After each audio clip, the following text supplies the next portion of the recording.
Welcome to the Underground Crypto Deep Dive Show. I apologize if anybody had any trouble because I saw the same thumbnail as yesterday. I have issues with YouTube sometimes. Basically, just not understanding the new thumbnail that I put up and then using the same thumbnail from the day before. I don't exactly know what that's about, but hey, we're going to keep rolling. We're going to keep rocking. When you live stream every day, there's going to be things that go wrong. What can you say? What can you do? We're here anyways to raise that crypto IQ. Welcome to the Underground Crypto Deep Dive Show. And let's do a little bit of a pulse on the market here. I see on the 4-hour chart, we're still above that 200-day moving average with the 21 coming up to cross. You can see plenty of times before. 21's the white line. Red line is the 200 for me. Other people do different colors. It doesn't really matter as long as you can tell which one's which. And I'm circling these parts here where we crossed, and you can see a lot of times we got continuations and big pumps after that. So a lot of people wait for the 21 to cross the 200 before they get into any kind of trade. And of course, that all depends on which time frame they're looking at. Right now, with the market being the way it is, possible, getting close to a bottom of a bear market, you can kind of see this double bottom here. Right, or another way I could probably show it to you is bottom, and basically we're all anticipating this bear market being over, but I think we have a little bit more time to go before any real bullish sentiment or excitement comes in.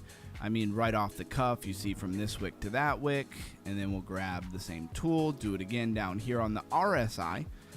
You will see some bearish divergence, and you will see those white candles on the 4-hour maybe starting to indicate maybe it holds up, goes sideways, maybe it dumps, but either way there's a little bit of pressure to bring the price down. So we'll see what happens. Again, 4-hour chart only prints a candle every 4 hours, so it's not going to be super interactive like you're on the 1 minute, right? And that's why I'm staying zoomed out right now. I'm more focused on building bags in the bottom of the bear market than necessarily day trading every little candle. Sometimes I like to day trade candles and be all in the sauce, but that's usually for a more bullish, time in the market. And right now, in my opinion, well, it's just not that time. Shout out to all the undergrounders. Struggle Heart in the building. I love to see Struggle Heart always coming to the stream. You've grown into being somebody who is here all the time, and I really appreciate it. Melissa, the ever so faithful and dependable mod, you have no idea how much I appreciate you. And she even dropped a $4 super sticker. It's never about the money, but to me that says, hey, I appreciate what you do, I appreciate you showing up, and that means the world to me. So thank you, all the undergrounders. Thank you for everybody who's here. And as always, we're kicking off the stream, and a few people will probably roll in. I feel a little bit, and I'll say this at the beginning of the stream, I know a lot of people probably missed the first 10 minutes of the stream, and that's fine. I feel a little bit of a transition for this channel. I'm not making any drastic changes, don't get me wrong. We're still going to be focused on that crypto IQ, but we're coming in strong with the DeFi gaming. Now, before, I've always wanted to do a lot of DeFi gaming, but the DeFi games weren't popping, they weren't rolling, they weren't being developed, they weren't being pushed, it wasn't there. And we still did what we could and found the games that we could, and it was still fun. But we're going to start pushing probably a bigger angle. There might be more random, maybe I'll put it on a schedule, but there may be more random actual DeFi streams where all we do is game, very similar to what we do on a DeFi Friday. Anyways, I look forward to it, and it's a blast. It's so much fun to do that with the community, and I think it's just going to grow dramatically. I'm looking at getting on Twitch and maybe a few other places, maybe Kick. I don't know what the best places are, but you have to use a different third-party platform to multi-stream like that. And it's not free. Not that the money is an issue, it's just that I have to actually figure out and know how to do it in real time when I'm launching my show. And when you change things up, mess ups can happen. So that's coming as well. We'll start streaming on Twitter. We'll start streaming on Twitch and probably Kick or something like that as well. Of course, YouTube. So just letting you know that's kind of what's going on. But let's lock in and talk about this week. And again, for whatever reason, when I set up my stream and I make it go live, obviously I don't come on till 8:30 p.m. New York time, but I set it up way in advance, like in the beginning of the day. And sometimes I change the thumbnail, and then it just still uses the old thumbnail. So if anybody was confused, I apologize. It happens sometimes. It's YouTube, not me. I made another thumbnail, and they just didn't bother to use it. But it's fixed now, for whatever that's worth. Let's talk about the series this week, right? Crypto's Security Illusion. It's kind of catchy, not trying to freak anybody out. I'm not trying to say the security in crypto is all an illusion, but we are saying crypto education includes your security strategies, just like your trading strategies, just like whatever strategy you're using. Hopefully you have a strategy and you're not just randomly doing things. Like the difference between having a calculated portfolio with exposure and risk calculated versus a collection of purchases and calling that a portfolio. But I digress. Yesterday we learned about hardware wallets. They can fail while creating keys is supposed to protect you. Sometimes the randomness of the generation of the words that are your seed phrase, well, I don't know if it was early technology or what, but it wasn't random enough for a very specific company called Cold Card. I don't know how old they are, but the exploit goes all the way back to 2021, so it's telling me it goes back a ways, right? Before maybe we had so much AI trying to crack everybody's seed phrase, like before we had so much pressure on it, and so it worked, and I guess a lot of people didn't realize that the seed phrase just wasn't necessarily generated well enough. And that's what we talked about yesterday. But tonight, we're going to move to the next link in the security chain. What happens when those keys work perfectly, but the owner authorizes the wrong thing? A private key can remain completely secret. Your seed phrase can remain offline. Your hardware wallet can perform exactly as it was designed, yet one valid signature can give someone permission to interact with your assets. And that's also to say in your whatever hot wallets and stuff, there is a spot under settings where you can see what websites and things have permission to interact. And the permissions can be different. But if you're somebody who's done a lot of DeFi, I hope you have a burner wallet. I use burner wallets when you see me interacting with all these random games. There might be $100 or something in one of these wallets, but it's not my whole portfolio, right? It's not all my money in crypto. Not to say I have some extraordinary amount of money in crypto, because I don't. I'm just a normal person like you guys trying to come up on a win just like everybody else. And that's why we're trying to figure it out and raise our crypto IQ so we can become better speculators in the market. Anyways, you can see what websites have authorization to your wallet. And if they're not websites that you frequently go to, just cancel the permission and you can sleep a little better at night. All right, because a wallet signature does not always mean send this amount of money right now, it can allow contracts to move those tokens later on. That authorization may remain active after you close a website, disconnect the wallet, or forget to interact. You forget every interaction you've ever done. And here's another thing. Exploits, right? So you might give permissions to a perfectly good project. That project might not do anything fraudulent, but somebody might get into the contracts, they might get into the back end of that website somehow and then do something fraudulent. And then the permissions that you gave it mattered, and it wasn't even the project that you trusted that did that. I would highly encourage you to kind of verify and trust nobody, right? That is a crypto motto. Don't trust, verify. Now, this problem is serious enough that the Ethereum Foundation and Wallet Security Organization launched a clear signing initiative back in May 2026 to make wallet requests understandable instead of presenting users with like opaque data and code that you might not understand. Tonight, we're decoding the difference between signing, approving, permitting, and transferring so we can understand the authority behind the button before you start clicking them. And of course, our quote of the day is one that we've used many times, but it's just so good I got to keep bringing it back. The first principle is that you must not fool yourself, and you are the easiest person to fool. That comes from a Richard Feynman, who I'm not familiar with, but I do love the quote. So a dangerous wallet request rarely introduces itself as dangerous. Scammers don't show up and say, hey, I'm trying to scam you. Would you like to be scammed? Pick from one of our various scams. Which one would you like? That's not how it goes. And although the wallet doesn't introduce something as dangerous, it tries to look exactly like a harmless transaction that you were already expecting. And you may not know this, but a signature can create an authorization without immediately moving funds, right? So just because you've approved authorization and your wallet didn't get drained that day doesn't mean somewhere down the line somebody might not be able to use that authorization in a fraudulent way. Some message signatures happen off-chain, meaning the user pays no gas when signing. Someone else can potentially submit that authorization later. That can also be concerning. Disconnecting from a website from your wallet does not cancel token approval recorded on chain. So that can be problematic. If you felt like you've dealt with something that may have been fraudulent, or the project has fallen into other people's hands, you might want to just move your funds to a fresh wallet. A lot of times a fresh wallet is the easiest thing to do. Always want to remind you, you might want to send test transaction.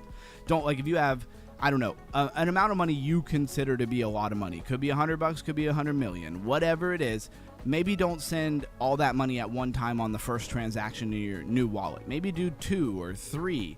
Make sure you got it right. And when copy and pasting can be great. When you hit the button to copy and paste, that's a little bit better. But if you highlight, left click, copy, or Control-C, Control-V, copy, paste, make sure you don't miss a letter at the beginning or the end, because that is the same thing as putting in the wrong wallet. Now, luckily, a lot of good platforms will catch the fact that there's not enough, letters or keys, like there's a certain amount for a wallet, and if it's off, sometimes it'll tell you, hey, there's not enough letters here, this is not a valid wallet. That can be helpful as well. Just want everybody to stay safe out there. There's so many things. This is like the wild west of an emerging asset class, and a new revolution in technology, and mistakes are going to happen, and people are going to get burnt, and we can just do our best to raise our crypto IQ and make sure that it's not you. An unlimited approval, you may not know this, may remain valid until it is spent, replaced, revoked, or limited by an expiring rule. Native Ethereum does not use standard ERC20 token allowance system, although wrapped ETH and other ERC tokens do. A draft Ethereum proposal from like May 2026, ERC 8255, which was, a proposal and an update, would make ordinary token approvals expire after a bonded period that's set by default. This would be very helpful to stop people from getting hurt by these type of things. Blessings and gratitude. Appreciate you all. Underground looking sharp. Thank you. I appreciate you saying that. Welcome in, Blues Guy. Glad to have you here. Welcome to the stream. So every transaction simulation is not an absolute guarantee. A July 2026 research paper documented contracts designed to show a harmless simulated outcome and behave differently when executed under changed blockchain conditions. And that's the things you may not know. Let's hop into the stream. We got the crypto bubbles, and I got to move you guys over from being on TradingView. Let's take a look at those crypto bubbles and begin to build an image or a picture of what's going on. I was on the phone with a good friend of mine who's become a good friend of mine. So I didn't get to see what was put in the trenches, Melissa, so I don't know what's going on. I'm probably missing something, but hey, business as usual. I got to keep the live stream first, but I don't know. I feel like I'm missing out. I got the FOMO. I don't know what's going on in there. I'll have to look at it at some point, but I hope you guys are winning as always. Let's look at this 1 through 100. Look at eHex. Coming in at number 100, eHex getting some volume. eHex, it's kind of a good moment. I don't know how many times eHex has been in the top 100 cryptos, but it's here. It's up 20%, and it is number 100 by market cap. I think that's pretty monumental. We're just coming off of 2 weeks of Hex, Pulse Chain, PulseX, DEX, oriented series, and Richard Hart. We did a lot of deep diving into that. We mingled a little bit with those communities. It was a lot of fun. So I got to point out the fact that Hex is up 20% and in the top 100. I love to see that. Bitway, Bitcoin DeFi, 23.9% to the upside. This must be a great project because a lot of pumps coming. It's green across the board on the daily, the weekly, the monthly, even the hourly. And there's no yearly price, so it hasn't even been around that long. Number 54 by market cap. Pretty good for DeFi, Bitcoin DeFi. A lot of times it comes and then it goes about as quickly as it showed up, and it doesn't stick around. Bitway is making waves. Pump.fun up 10.8%. That's great for liquidity over on Pump.fun. If you're a trencher, if you're somebody who loves meme coins, that's a good sign. VVV, Venice token. I was really hoping it was going to dip and go under, like, say, 10, $8, and it's back up to 14. So I'm going to need Bitcoin to dip drastically to get into Venice token where I was hoping to get into it, but that's okay. I might have to just buy some a little higher than I wanted, or maybe it just won't wind up in my portfolio. But I like Venice token. It's like ChainGPT, but all on chain and not so controlled as to what it can say and what it can do.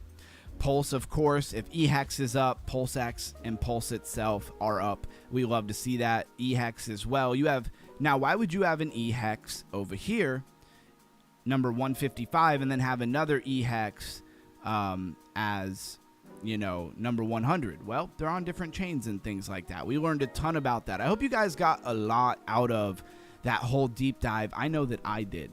Velvet coming back. People saw the dips with Velvet. A lot of people like Velvet, and they've been kind of steady building a bag. And so Velvet's up 12% today. It's up 1,000% on the year, a nice 10x, right? Or 9x. But either way, I don't see Velvet really, unless there's an exploit or something. You can't predict black swan events, right? That's what makes them a black swan event, is they're unpredictable. But other than a black swan event for crypto or the project itself, I think Velvet's going to do pretty nicely, and it might be a good place to stack if we don't have lower lows for Bitcoin in the bear market, because of course if we do, that's going to drag the rest of the market down. But if it does, I'm going to use it as an opportunity to buy things at a lower price, and that's just the way I operate. Every day can be a good day if you know how to look at it. The whole market's tanking, it's red, your portfolio's down, but if you even have $10, $20 that you can deploy, well, it might turn into a win a month, 6 months later. Everybody's on a different time frame. But if your time frame is short, like you need to win in the next 2 months, a lot of money, what is to you a lot of money, you might be setting yourself up to make risky moves and have a lot of problems. But never financial advice. This is Underground Crypto. I'm just trying to raise your crypto IQ so you can be the best speculator in this market that you can be. Tibber is ribbit backwards, if you understand what I'm saying to you. 22% to the upside. GPS up 9%. Ansem the bull down 17. It was a nice pumper yesterday. Kaya wrapped up with a lot of gaming protocols and partnered with a lot of protocols. Kaya is a very interesting project. And of course, Piverse is down a little bit. Let's drop down another 100. And also let's toggle that 1 through 1,000. Looks like biggest movement, we got 1.4 to the upside, 8 to 900, and we got 1.4 to the downside, 3 to 400. We usually only do the top, 300 here by market cap. What looks like we should talk about it? Well, first of all, CashCat, Gala, Beat, and Sky are down in this category, 2 to 300 by market cap, but Sisic, WikiCat, Perle, and 01 exchange. I want to call it a DAO. It's not a DAO. Are all up. Let's move right along. We don't want to spend too much time in one place. We got to keep it moving. People like that fast-paced energy, and I'm trying to give you information. My problem is I can move fast. A lot of people can't process fast. So if I need to slow down, just tell me I need to slow down. Melissa says nothing is going on that I know. Okay, cool. I appreciate you telling me that. I saw that our captain was in a lot of positions, so I was like, I don't have time to look at any of this stuff. Gotta go live. All right, $64,489 for Bitcoin today. 2.29 trillion, up 0.2%, but we were up like 1.5% or something yesterday. So just holding. This is like a 24-hour for the overall market cap, so you got to compound what it was yesterday. There's charts you can look at if you really want to know where it was yesterday and you missed it, but we're basically holding some money has come into the overall market cap of all crypto, the whole asset class, right? And we're holding it. That's a good sign. We kind of got to hold it, go sideways to get that next liquidity to come in. Ethereum, $1,913, pretty much where we left it yesterday. Same thing with BNB, $603. The longer it can hold it, the more likely it is to continue to go up and not fall down. XRP has fallen under $1, but it's 99 cents. We're not going to be too hard on it. And it's 99.7, which means it's a high 99 cents as well. So I'd like to see it stick there and not drop too much lower. But what I want and what will happen, two totally different things. You got to be prepared for pretty much every outcome. Solana, $76.98, almost $77, up 1% in the last 7 days. Tron, 33 cents. Hyperliquid, $58.56. We saw this thing go down to like $51 or $52. I don't know if it went lower than that, but I'm thinking that was probably a good entry for Hyperliquid. Now, it's a top 10 crypto by market cap, meaning lower risk, but lower potential for multiple X's on your money. So you got to calculate your risk accordingly. Sometimes if you're in this market, especially if you're new, sit down, take a deep breath, clear your mind and think, how risky do I want to be with my money? Because the more greed, the more risk, the less greed, the less multiples most likely. And so you got to really take those things into consideration. He is jump in when you can if you want. I will take a look at it when I can. I was just telling you I got the FOMO. Have we touched the bottom yet? Time to go back up. I can't wait for that. It seems like we've been dumping forever. Yeah, that's every bear market that I've been a part of and then watch videos of people talk about from the people who were here before I was ever in crypto. They all say the same thing. The bear market feels like it goes on forever. And when you get to the bottom, it's the worst because it's been going on the longest, right? So this is where conviction matters. Can you hold? This is where if you were trying to make money too risky, too fast, you're so underwater, you're selling panically, because you just can't watch it go down anymore. It's making you sick on a daily basis. Like, how you set yourself up is how you set yourself up. And if you didn't take a careful consideration and understand the market, like if you didn't know, this was me in my first bull market. I got really lucky. I bought a crypto coin. I've talked about it before. It was Doge.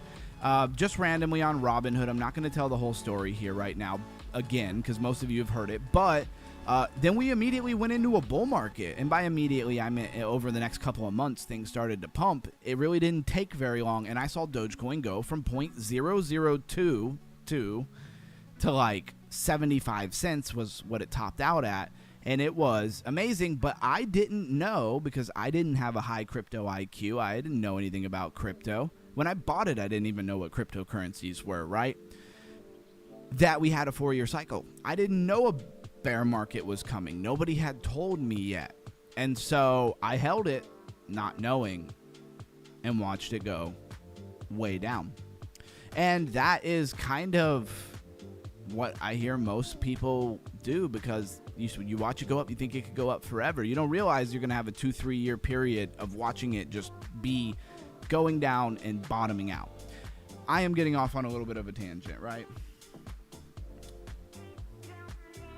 Maybe that's all on purpose, and then all of a sudden, maybe I would predict that it'll be a lot more like most markets. It'll start to slowly pump up sometime after the new year, and it'll be small. It won't be anything exciting for most people, but we'll see things recover a lot, right? Like Bitcoin will get back above 70,000 or something, and we won't have such a hard dip, but it'll be 6, 7, 8 a year later before we get the real catalyst that come in. And that's just traditionally how a bull market has gone. Nothing is guaranteed. Zcash, $505. Monero, $410. Both of these privacy coins are green today, which is great. Chainlink has been on a little bit of a tear. It is $9.50. Cardano ran up to 20 cents. You can see the 7-day chart has just been coming down. 17 cents. XLM, 15 cents. Bitcoin Cash, $202. These things really compound and make more sense when I look at them every single day. So if you're not understanding the significance of this part of the show, it's because you don't come and look at this stuff every day. Gram or Ton Coin is down 1% in the last 7 days, $1.32. Canton Network at 9 cents. I still need to scoop a bag of that. And SWE is 65 cents, looking juicy for scooping some coins. And of course, MemeCore, $1.15. And the Blues guy is here today. So let's go down to Flare, still in the top 100, kind of right where we left it, number 95 by market cap. Let's go take a look at what is trending today. I remember these days Riding that wave, not selling. Yep, I feel you. Exactly. It can be a part of the process, but if you didn't know that coming into it, it could be very stressful. Now I'm numb to it. I'm aware of it. I realize that if you miss selling the top and you start riding it down, you rather have to sell for less gains, or you ride it all the way down to the bottom, or you do a combination of both.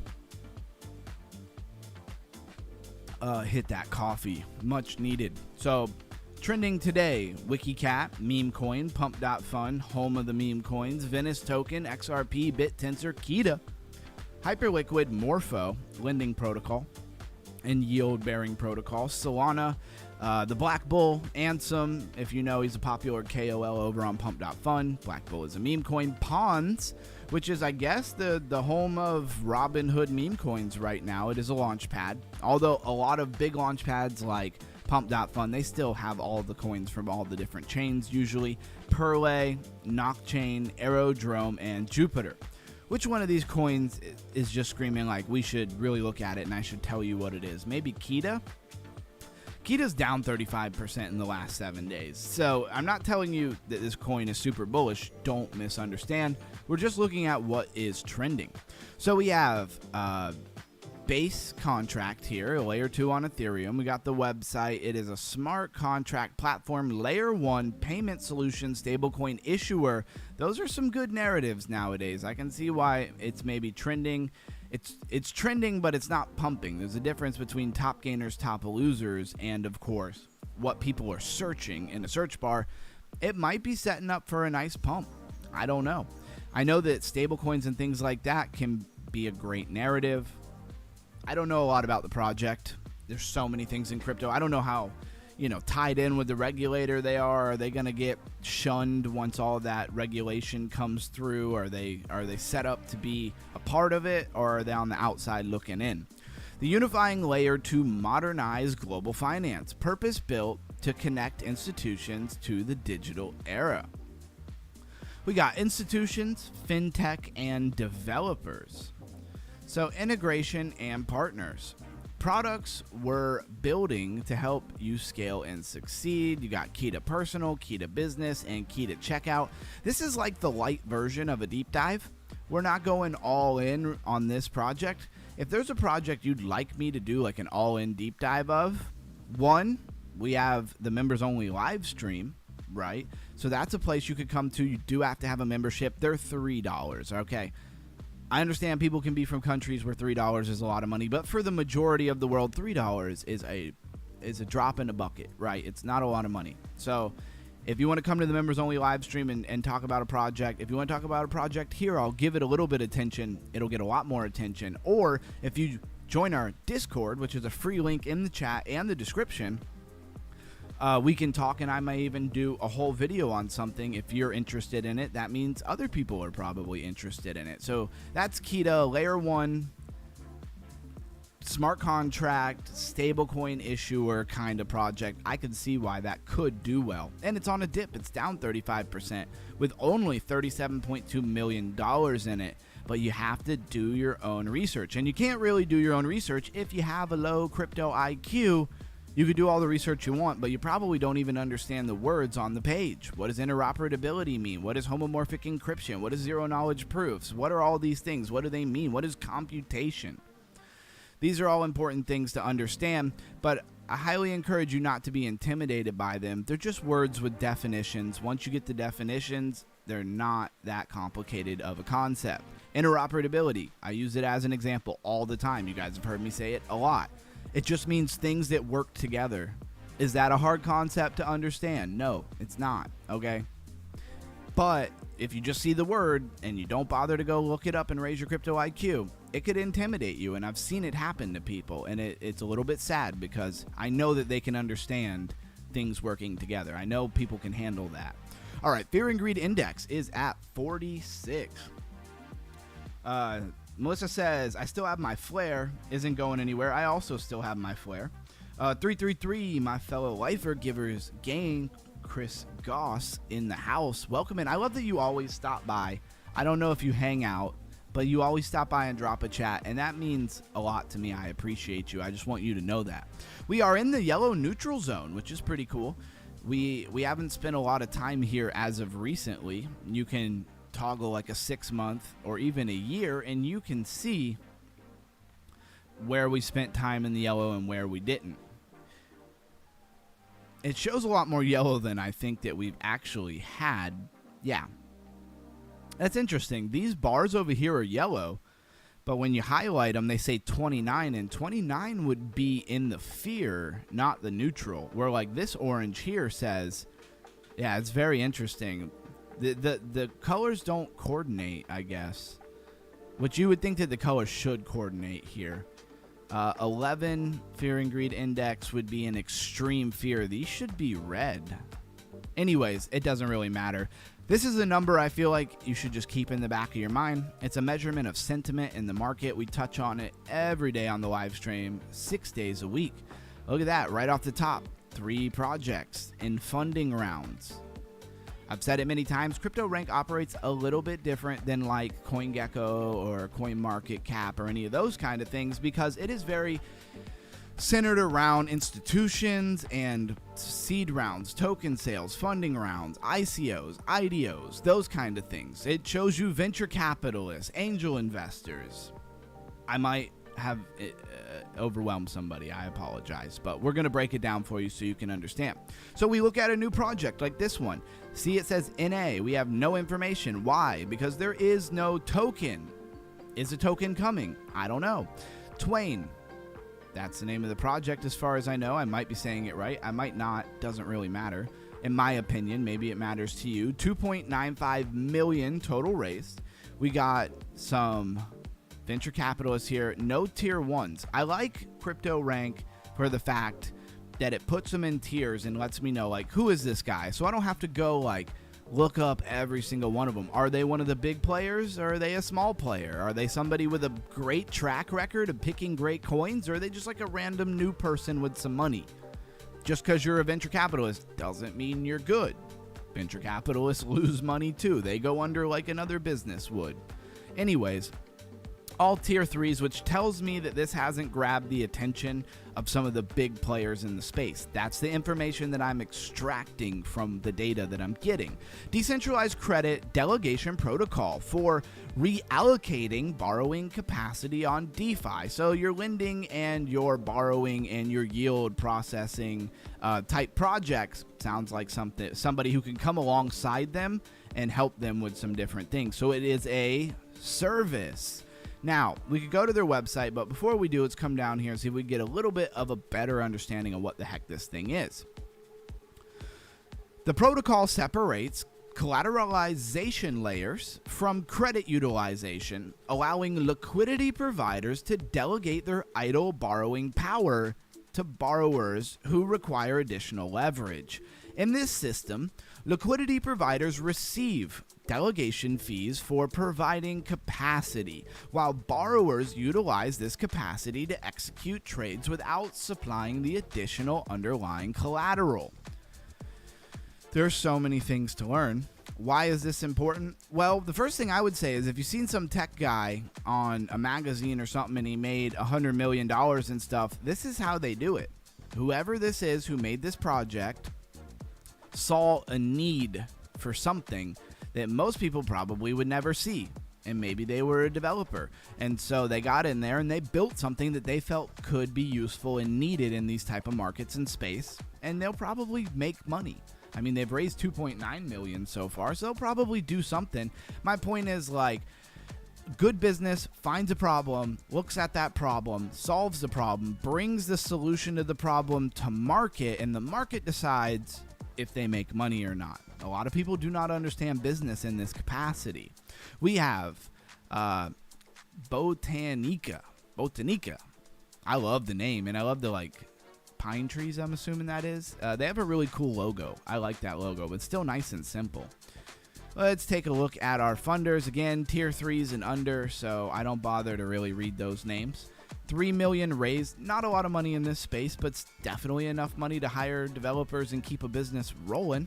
So Botanica I just love the name. It rolls off the tongue. Is decentralized physical infrastructure network. That's what we would call DPIN. DPIN is short for. This is another example of you can do all the research you want, but if you don't take the time to educate yourself, you will be on a website and it'll be like, we're a DPIN project. And you'll be like, oh, I think DPIN is popular. And you might buy some crap or you might get lucky. But either way, you didn't know what you were doing. And data storage protocol built on the Solana blockchain. So it is a data storage protocol built on the Solana blockchain. That's the key takeaway here. The platform utilizes proprietary consumer-grade hardware devices. Hardware, not software. Hardware, catch that. Such as a B1 node and Nimbus, allowing users to deploy local storage capacity, again, back to being all about storage, and earn network rewards. So let's see, let's back that up. Users deploy local storage capacity and earn rewards. This reminds me a lot of the compounding a bunch of resources for AI and data protocols and all the techie things that need GPU and memory and storage is one of those things. It sounds like this project is rolling that out. Sounds pretty cool. You can't really get exposure to any of this stuff because it's in funding rounds. You'd have to wait for TGE. Another abbreviation you would commonly see. I'm on my teaching today, guys. I'm on one. So I hope you guys are following me. That's another thing, abbreviation. You'll see a lot of abbreviations. Token generation event. That means when the token actually is an actual thing and not just an idea. It is live on chain. Immutable, some would say. Open router. What am I missing?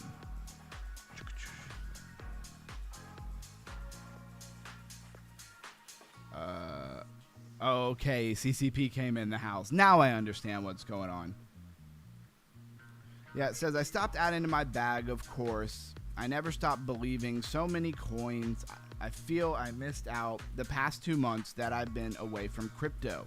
UG the man. Hey, we're always here for you. That's the beautiful part. UG, how's the weather right now? Did it start cooling down? No, it is. We're on a heat wave. It is hotter than ever, but I'm from here, so I don't really care. It could be 130 degrees outside. My AC will break and I will be hot, but like I don't really care. But that's just me. It's still very hot. Winter coming over here. It'll start trickling down here, but it takes us a long time to get what you would consider to be cool weather, if we ever get it at all. Now, here is a stark contrast, though, to the other projects that we just saw. This is also in a funding round, right? Yep, funding round down here. But they've raised $7 billion. Do you see the difference? And I'll show you the difference. We'll pull up your investors here. Tier 1 venture capitalists are in the building. Tier 1 venture capitalists have money. Andreessen Horowitz and Sequoia Capital are two that I definitely keep an eye on, just like Coinbase or YZI Labs or something like that. That's where all this money came from. Open Router is a platform designed to facilitate access through various AI models through a unified API. Again, a service that would be highly useful to people. Services like this are not going to be free. Somebody knew what they were doing and they are positioning themselves to solve a problem. It's literally got the category as a developer tool.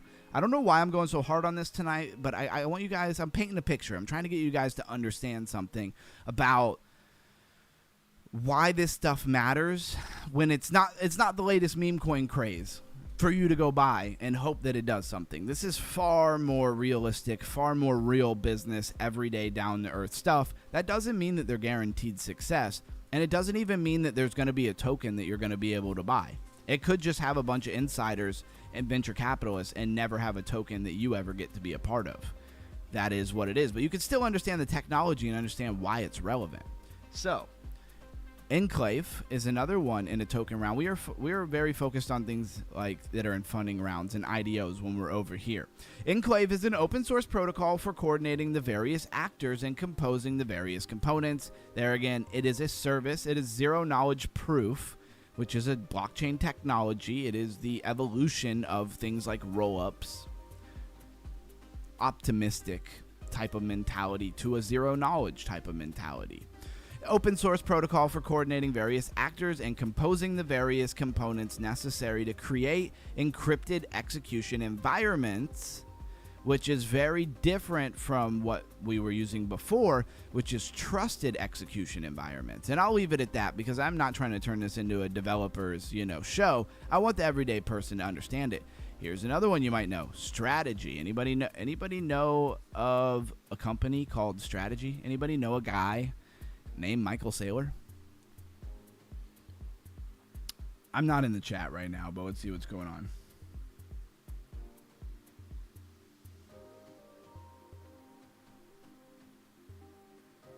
I don't know what's going on in the chat, but you guys have a great time. If I stay there, I'll never do the show. That happens some days. All right, so this is Michael Strategy. Michael Strategy. I like that. It's going to be my new Twitter name, Michael Strategy. This is Michael Saylor's, MicroStrategy on the NASDAQ. Public traded company. I guess they're going to have a coin, maybe. I don't really know how you do a fundraiser funding round for Strategy, but I guess you could. They've raised $11 billion, and I think I might know what he's going to do with that money. I think he's going to buy Bitcoin, guys. I think that's what he's going to do. Now, that's pretty much everything for your funding rounds, things coming down the pipeline. A lot of them being services and useful problem solutions to make crypto work in the background. Stuff you're not super excited about. Let's talk about rats. Everybody loves rats. Actually, I don't think everybody loves rats. Anyways, rats is the animal token created on the BTC blockchain using the BRC20 protocol. You've heard of ERC20s, TRC20s, KRC20s, anything on Bitcoin, BRC20, right? The point here is it is ordinals, but it is also Bitcoin DeFi. We've seen Bitway doing really well. Are we going to get like a nice Bitcoin DeFi pump? I don't know. Will it pump Bitcoin? I guess Bitcoin would have to do well for Bitcoin DeFi to do well. I don't know what goes on though, because once you click on it, you come over here, it says ordinal wallets. It says no listings. Like let's go home. Okay. So it just, where even were we? I don't even know where it took us. Interesting. But let's see what's going on at the home page. You got Nat. Why do I feel like Nat is really familiar? Why do I feel like somebody told us about Nat long ago? It just rings a bell. I don't really know. Anyways, if you got to kind of, to understand this stuff, like you have to understand a little bit about how Bitcoin DeFi works, what ordinals are, what is an inscription. There's a lot of things to say about that, and I don't know that everybody here right now wants me to break that down for them, because we're here for a totally different educational topic. But we are going to keep a pulse on the market, and I wanted to point out a couple of Bitcoin DeFi projects that are highly relevant. Bitway, Rats. I can't see the year to date. I don't know why. It's kind of off screen here. USD.ai is a project that came out a while ago. It's relatively new. It keeps coming back on the radar. But again, these are trending. Oh, look at Pirate Chain. It's down 2%. But let's look at the chart for Pirate Chain. Has it got any pump recently? It's not usually on my radar. I don't even know what it is by market cap. Number 441. It says rank 441. That must be by market cap. Every platform here is a little different, so I got to like refine the data. Pirate Chain is, of course, another privacy coin.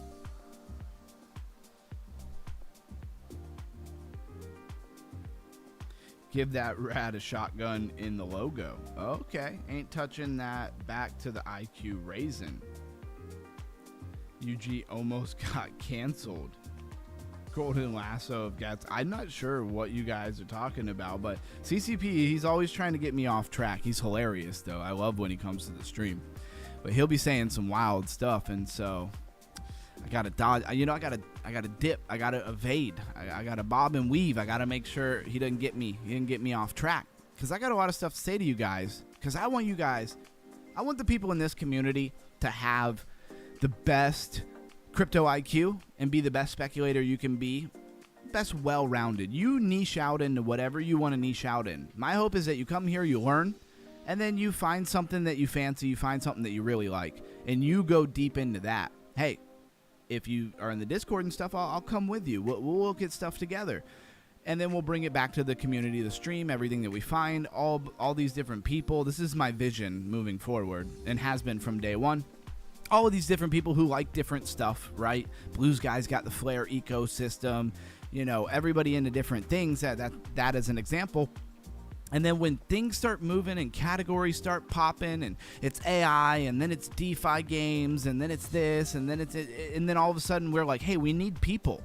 And we do not have the time individually to go research everything. So I'm hoping that you get niched into something, you learn how to research, and you find a love for raising your crypto IQ. And then you help teach me, I help teach you, we teach new people. It's a beautiful thing. And it gives you a home. Another thing is, on a day-to-day basis, how many people do you have to talk about crypto with? Like this whole topic. If I was to talk to an average person who most likely doesn't own crypto at all about seed phrases and privacy keys, it just isn't relevant to them. They're not listening. So let's start with the problem. I pointed it out many times tonight that everything starts with a problem. Crypto users are trained to protect their seed phrase and privacy key. They're supposed to be. I reposted a video on Twitter the other day where a guy got like pulled over by the cops, and his dash cam footage, which becomes publicly available, the dash cam footage, but also the officer was wearing a camera. I forget what that's called. Anyways, you know what I'm talking about. And that became public data. And somebody looked at it, and in the video, when they were going through his stuff from his car, it captured him opening a piece of paper that had the guy's seed phrase on it. Well, that wallet had millions of dollars, and somebody went to the public records. They saw that video. I don't know who turned it on to it. Maybe AI was scanning. I don't know.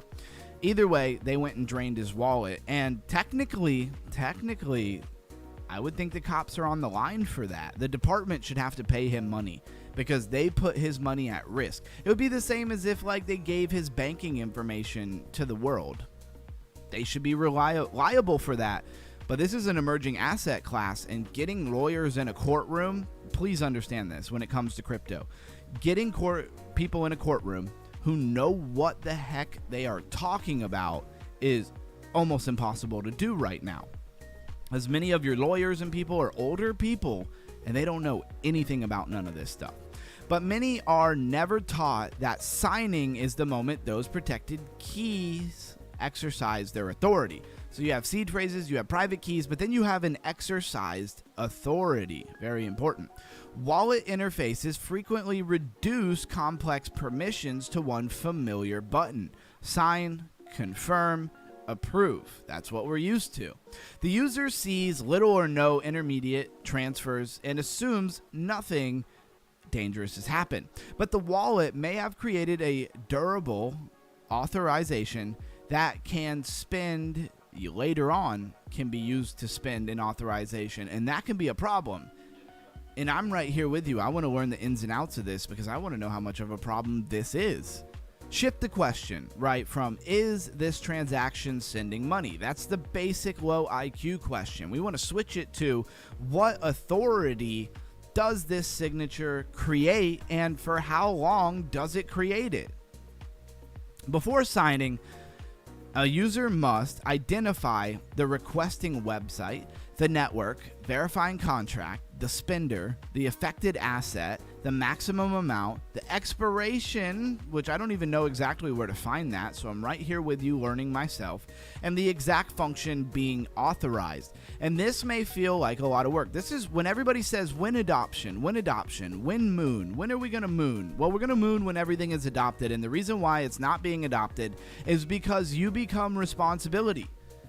You become responsibility. I like it. I'm just going to leave it that way. You become responsibility, right? Or responsible would probably be the appropriate word there, but who's counting? And that means self-sovereignty, but it also means self-governance. And it means like if you get your wallet drained, there's no bank to come FDIC insured make you whole, and that scares the crap out of people, and for good reason. We shouldn't be hard on people. Somebody's grandparents might not be up to the task of managing their own self-custody. That just might be a bad idea. They don't understand the technology. Maybe they need to keep their money in the bank and not in a blockchain. That's just my opinion. All right. So the payoff for the viewers is that you understand permission. That's why we're talking about this. I'm even putting into this intro to the topic why this would be important to you. What value are you getting? Because when I do these educational topics, yes, I have a lot of fun for myself because I love to educate myself, but at the same time, I gotta relay to you where is the value that I'm giving you, because I want you to understand that there's value here, whether you understand it or not. So hopefully you understand permissions. They can stop treating every wallet confirmation as just the same action. Approve, approve, approve. What are you approving? They can distinguish a login message from an on-chain transaction. Two totally different things, but they show up very similar. An exact approval from a unlimited allowance, and a one-time permit for a long-term contract access. How do you know the difference here? We're about to go deep in the Underground Crypto Deep Dive Show. As I always say, if you're here, you're ahead of the program. If you're here watching this stream or any stream that's doing crypto education, you are ahead of the program. So, signing does not describe one specific action. A wallet may ask you to sign several fundamental different things. A login message proves that you control an address, and properly designed sign-in requests should not be able to transfer funds. A transaction is different. It changes a blockchain state being the memory of transactions.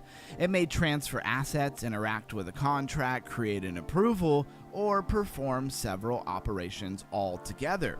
A token approval gives a spender permission to transfer a specified or specific amount of an ERC20 token or any token on any blockchain. You could take ERC and you can kind of make that interchangeable with whatever network you're on, but a token approval is a token approval.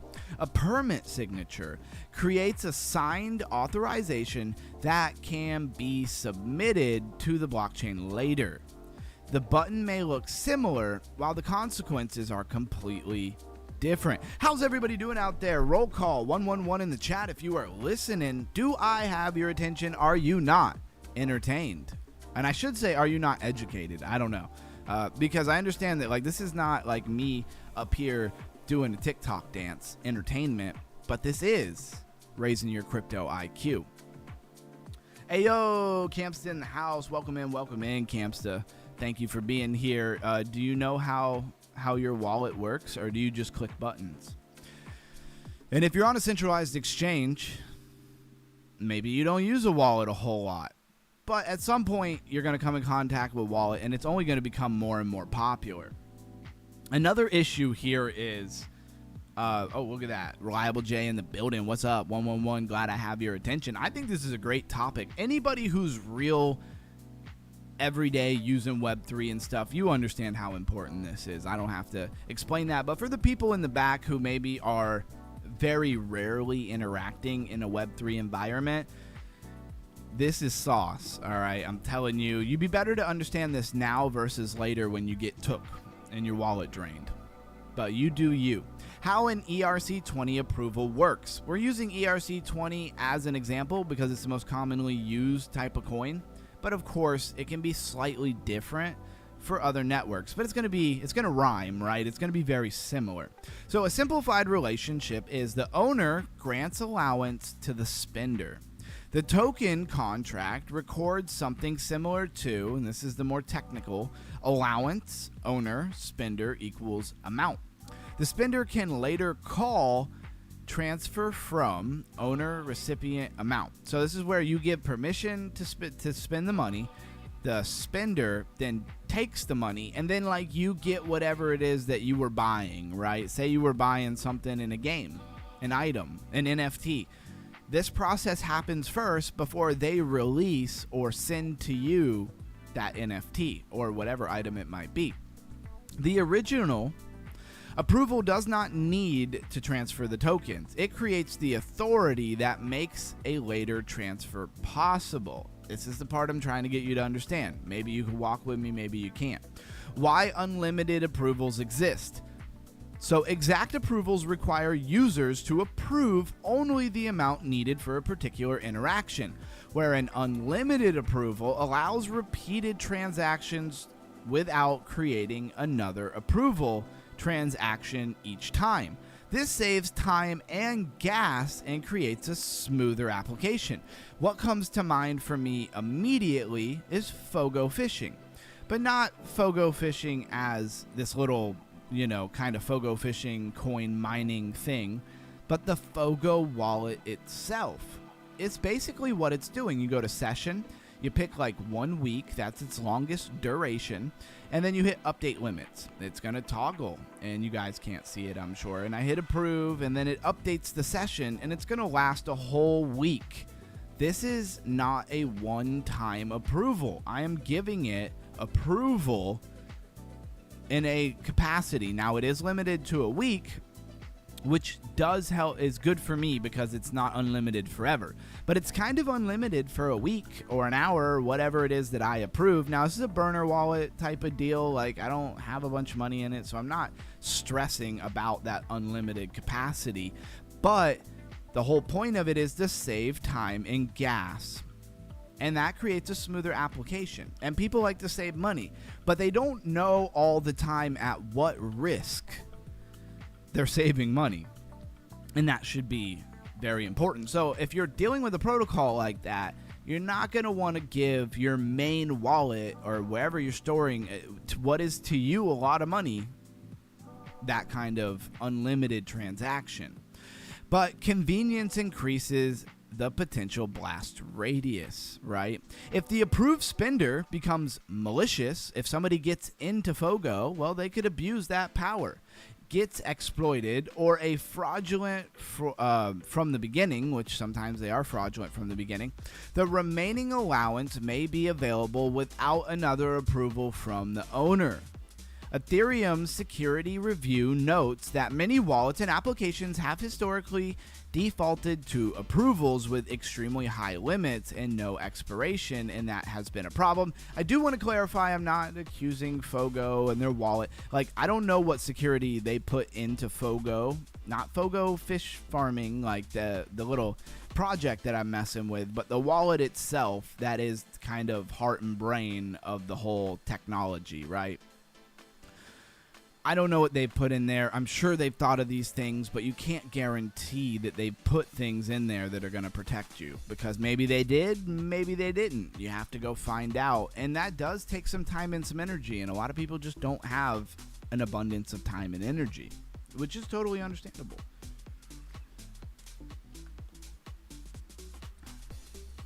Kamsa says, I don't use a wallet. Keep seeing ads for Tangem Wallet, though. All right. Well, Melissa, I think, really likes Tangem Wallet. I don't have a Tangem Wallet, so I don't have any. I can't really say anything about them. So disconnecting is not revoking. Disconnecting removes the website's visible connection to your interface. Revoking changes the permission recorded by the token contract.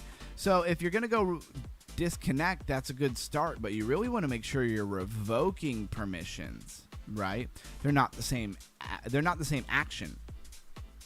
An analogy here is disconnecting is closing the app. Revoking is canceling the authorization. You can see why that would be different, because revocation changes blockchain state. It normally requires an on-chain transaction and gas permit and permit 2. So traditional ERC20 approvals require an on-chain approval transaction. ERC 2612, which these are the proposals, right? And they've been passed, introduced permit, allowing a user to modify an allowance through a signed message. A signed authorization can be submitted by another party. Permit 2, developed by Uniswap, creates a shared approval system intended to make token interactions more efficient. A user first approves the Permit 2 contract and can then sign more specific permissions for the application. So it's kind of an improved integration, if you will. That can improve user experience, but it also makes understanding the signed message critical. MetaMask specifically identifies Permit 2 signatures as a target for signature phishing. MetaMask identifies Permit 2 signatures as a target for phishing, not hacking, phishing. Remember, most exploits come through phishing, not hacking nowadays. Hacking happens sometimes. A lot of it is phishing. Phishing is where you give them the information on accident, basically. Blind signing versus clear signing, right? So if you just sign something and without understanding what it actually is, you may be at risk. You may not be at risk. You don't have no idea. The device may show a hash, raw hexadecimal data, an unknown contract, unclear function, and incomplete consequence. Clear signing attempts to show the request in an understandable language, which application is requesting access, which token is affected, which spender receives authority, and how much can be moved. When the permission expires, that's what the contract call will do. Clear signing reduces uncertainty, so we want to see projects have clear transaction format and not just a bunch of like hexadecimal data that the average person is not going to understand. Shove your money under your pillow. There you go. Stuff it in your mattress. How is Montreal nowadays? So why transaction simulation helps but is not proof? Transaction simulation estimates what should happen if the transaction execution under the blockchain current condition. It can reveal tokens leaving a wallet, unexpected approvals, asset changes, suspicious contract interaction. However, simulations depend on assumptions about the blockchain state. The recent simulation phishing research described malicious contracts that detect or exploit changing conditions, producing a harmless preview while later execution produces a different outcome. The lesson is to not ignore simulations. The lesson is to use them as one security layer and not the only security layer.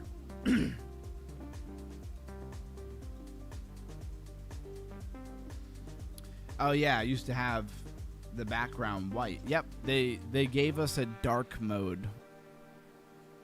So I like the dark mode better, for sure. CCP. Hey, who put CCP in a punishment corner? And do they like it? That's the question. So the pre-signed checklist. Before approving anything, ask these questions.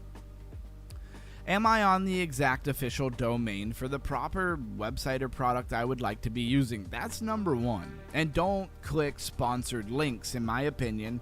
If you just Google something and they give you a sponsored link, just scroll down a tiny bit and just find the exact same project, exact same website that's not sponsored, because most wallet drainers and stuff come from approved links. From my memory and understanding, there was a famous YouTuber. He, for whatever reason, deleted OBS, which is a streaming platform. It's what I use to stream through, and a lot of people do. He, for whatever reason, deleted OBS or something. He wanted to update it. For whatever reason, he needed to go download OBS. He just Googled OBS. And then he clicked the first link. Well, the first link was, you got it, a wallet draining link, but it was a sponsored link. Now, why Google allows all of these spams to advertise and exist everywhere on YouTube, on Google and stuff, that's a whole different question. Should they be held responsible? I think so, because it's been going on long enough. They're well aware of it, and for whatever reason, they can't, how is it that Google cannot look at a link or something like that, or set up an AI and know if it's fraudulent. I think they know it's fraudulent, but they like taking the advertising money. It's a money-making business. Another question you should ask yourself, which network am I using? Is it the right network that I need to be on? Is this transaction, message, approval, permit, or a delegation? Again, is it a transaction, a message, approval, permit, or a delegation? What asset is affected by what I'm signing? Which contract or spender receives authority? Is the amount exact or is it unlimited? Does the permission ever expire? Does the request match the action that I thought I was initiating? Does the simulation show anything unexpected? Would I sign this from my Vault wallet, or should it be in an isolated wallet like a burner wallet? What to do after a suspicious signature? If the signature created a token approval, stop interacting with the website. Verify the approval through a trusted chain explorer or established approval management tool. Revoke the suspicious allowance. Check approvals across every relevant network and review other assets that may have been authorized. You're going to need to have pretty good crypto IQ to do this and not be intimidated. But if you think that your assets may be in a vulnerable situation, I hope you would take the effort to figure it out. ChatGPT could probably help you a lot. If the seed phrase or private key itself was exposed, revoking one approval is not enough. Assets need to be moved to a new wallet with new keys to be protected. And hopefully you could do it fast enough, because if your seed phrase and things become exposed, a lot of times there's bots that grab this stuff so fast, you would never be faster than a bot. So never type a seed phrase into an approval checker or revocation website. Again, just never give your seed phrase to anybody for any reason at any time. Don't put it in your notes on your phone, that kind of stuff. I hope you guys enjoyed this educational topic brought to you tonight by me, because I don't have any sponsors, and I do this because I love crypto education. I hope you guys enjoyed that educational topic tonight. Let's look at our top gainers, top losers. Scammers everywhere, fake people all over. Yep, absolutely. What happened? CCP, no, we will not be putting BLM as a background. I give you Huggies to wear. It's dark. It's either that. Oh man, where are we going with this? Where are we going? Yep, knowledge is power. Okay, so top gainers, top losers. We got Velvet, Pump.Fun, and Gnosis getting a little bit of a pump here. I did have Geno.land is something we've been talking about in the Gnosis ecosystem. I really got to dig into that. Whoa, not enough hours in the day. So many videos I want to make and do. One day I will be a full-time crypto YouTuber, and I will have all the time to do all those things. That's what I tell myself.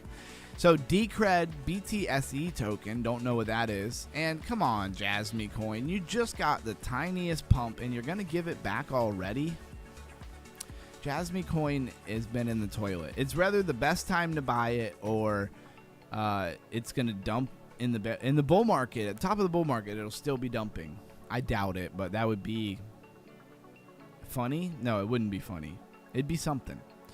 All right, let's roll over to Chainers. We got to break up all this education. Hey, I learned a few things tonight. Did you? If you learned even one useful piece of information tonight, then I did my job and I showed up. So smash that like button. Make sure you're subscribed. Make sure you are joined our free. It's a free Discord. And maybe consider becoming a member for $3. I would really appreciate your support. And it enables me to do more streams, deep dive topics better, bring you better topics, bring you more detailed information, spend more time on this craft. It allows me to do a lot of things. Melissa gets it. She threw me a super chat. And I'm not begging for nobody's super chat. I'm just telling you, any YouTuber who you deal with, super chats and things like that is what enables us to produce the streams, the videos, the things that you like to see. You're not paying for a cable subscription. And I don't like to say it a lot, but I do need to say it because I want to be able to give you guys all the best content that I know you're looking for. With that being said, look forward to maybe some DeFi gaming streams when I'm able to do them. I'd like to set them up on some kind of schedule, but as of right now, I got a lot going on. So I don't know if I can set a perfect schedule, but there'll be gaming streams here and there. And apparently, somebody was telling me, Melissa, that in the Kindra, I think it's in the Kindra Discord, or maybe somewhere else, there is an ability to drop a link when you're live on Kindra, I assume, not just us live here. You know, I don't want to abuse it and just like put every day when I'm live, but you know, live in the sense of Kindra, I'm assuming. Anyways, if at certain points, if you could do that for me, that would be amazing.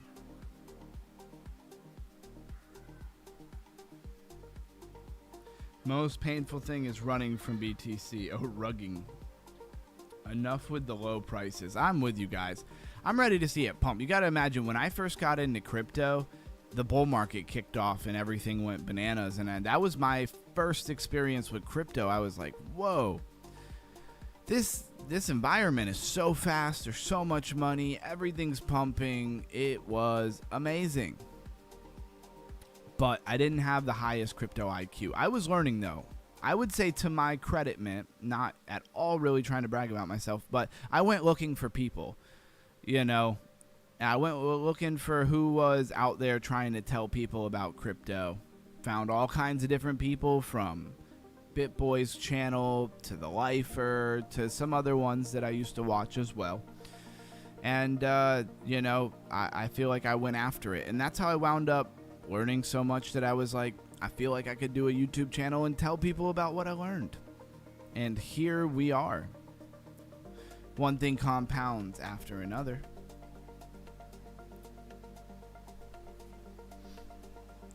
All right.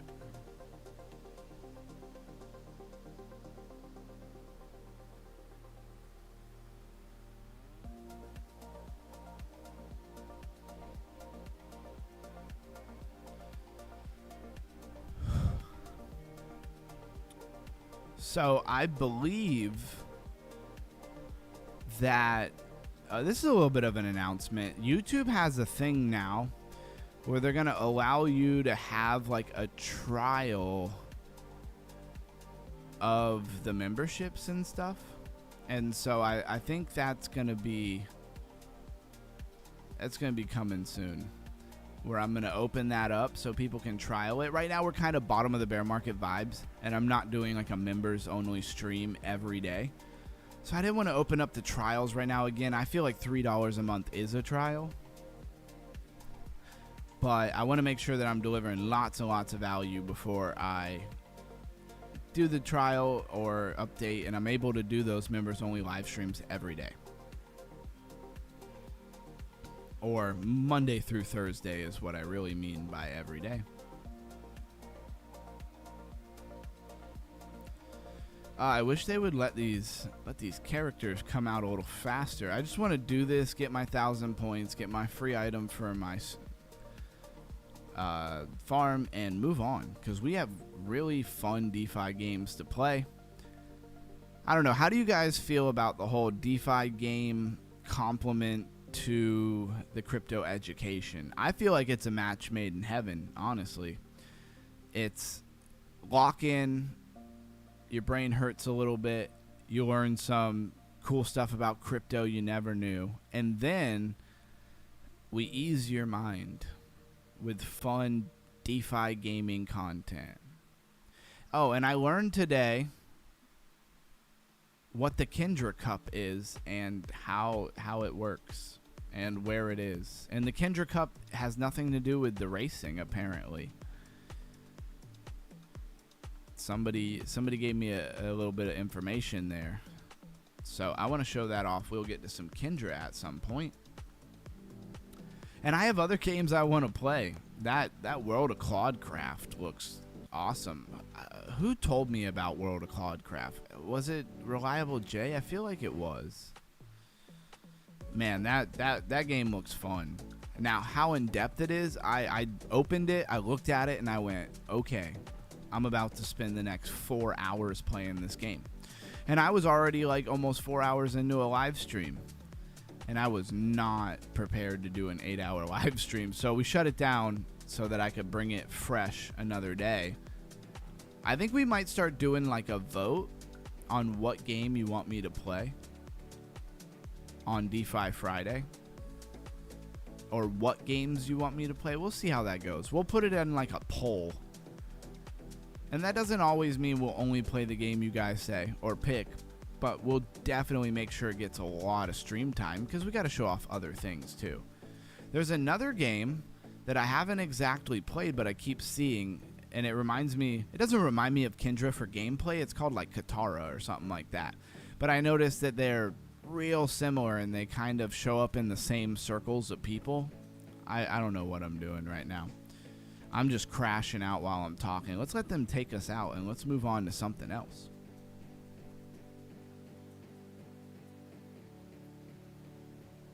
I was muted. Oh no, we're good. I see you said we're back now. So, who else? Somebody tell me. Have you seen like the rip packs that they do? It's like this whole thing I see advertised a lot. It's basically like you're opening these digital card packs. Well, I made a post about this on X, right? If you're not following me on X, I highly advise it. I've been far more active over on X than I ever have been before. It's very time consuming. But anyways, I made a post and Lumina liked the post. So I know I might be onto something here. I'm gonna like my own post. I didn't get a lot of likes. I got 58 views. Some people maybe just don't understand, but look, Lumina liked your post. Talking about Lumina, the game here. Well, I'm not following them. We got to fix that. I don't know how I could not be following them. And this is kind of like a Pokemon remake. You know, I don't do these videos because I think they're almost cheesy. Unfortunately, it's what a lot of like lukewarm crypto people are into. Is like this. Here's my coins that are going to 10x. These are my 100x potential coins or whatever.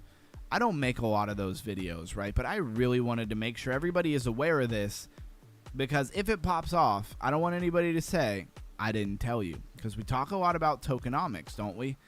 This has got a lot of things going for it. First of all, here's the tokenomics. We got 500,000 max supply, only 346 circulating, so that makes that circulating supply number the most important. And there's only less than $1 million, 644,000 when I took this screenshot. It's changed, but anyways, it's $1.86. How is it so high in value per unit when there's such a low market cap? It's because of the circulating supply. Really dope. Now, that's to say there's great tokenomics.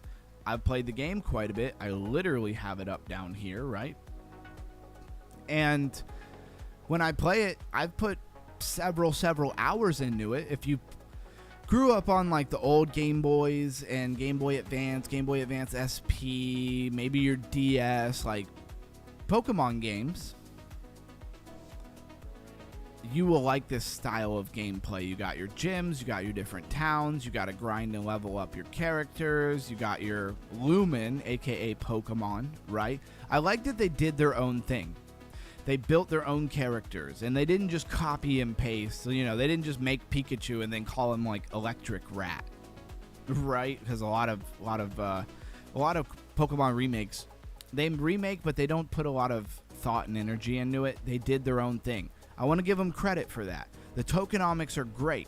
Now they've also put out what are basically rip packs, right? That's pretty cool in my opinion. I don't get another free one for like 2 hours. So anyways, there's possibility of rewards. We'll bring this up. So there is 3 different packs. They all have like a legendary character in them, right? That you can use in the game. They have other rare characters in each pack.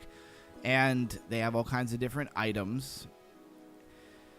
And I just feel like this is following the same idea as the RIP packs, reformatting something that they were already doing, increasing it. So I've got fresh integration, keeping the game exciting, and those RIP packs, at least from what I've seen, have a lot of heavy marketing behind them. So it's a product that a lot of people would be familiar with.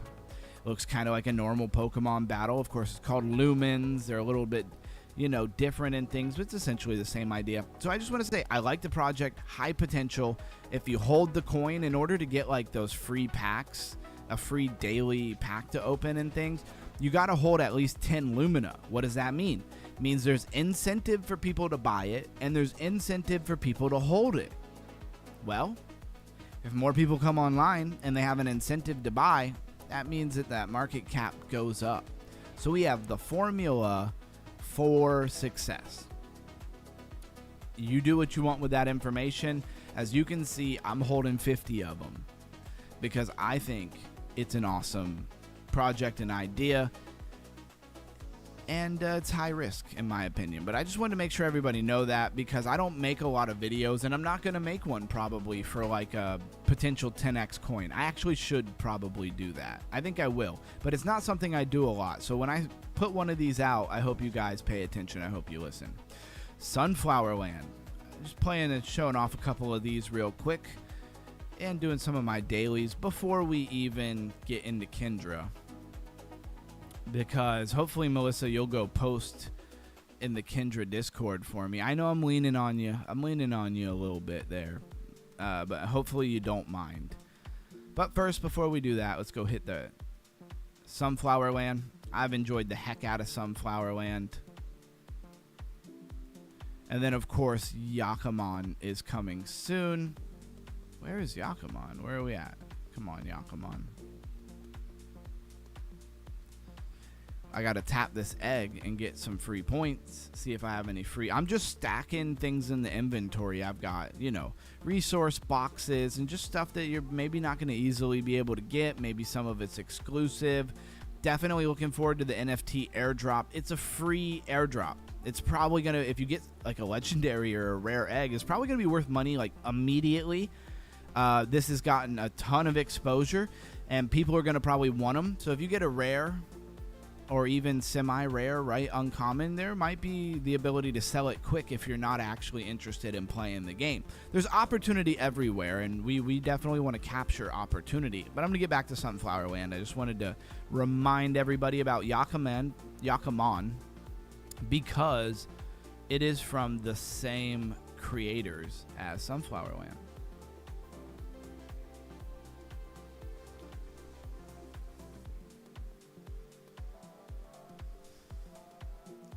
I put some games to check out in GameFi. Awesome, man. I appreciate that. I will take a look at those for sure. And anything I don't get to, like today, DeFi Friday, that's going to be what we're doing. Yeah, a lot of them won't trigger for me. I'm sure they are working on it. I don't know what is not triggering for you. I don't know what that means. The quests are kind of confusing. On what? On Yakkamon? Muted. Back now. Okay. It's so wacky. I distrust stuff like that. I don't know what that means. Let's see. Liz, that makes my CPU. What are y'all talking about? The side quests on Kindra? I don't even know what the side quests are. I wish I had a lot of time to sit around and play some games. I'm not trying to make myself sound like the busiest guy in the world, but I'm pretty busy on a daily basis.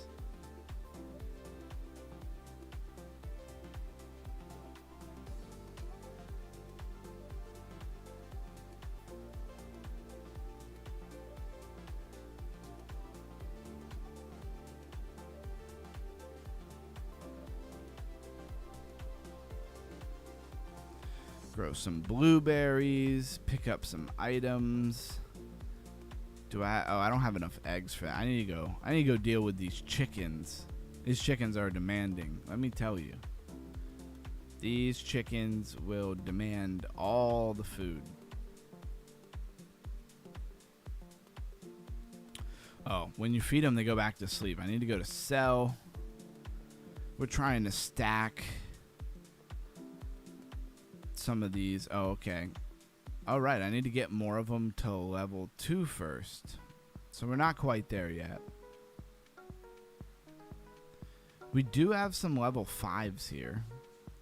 And we need to make some medicine. Ooh, I don't have any lemons. Let's fix that.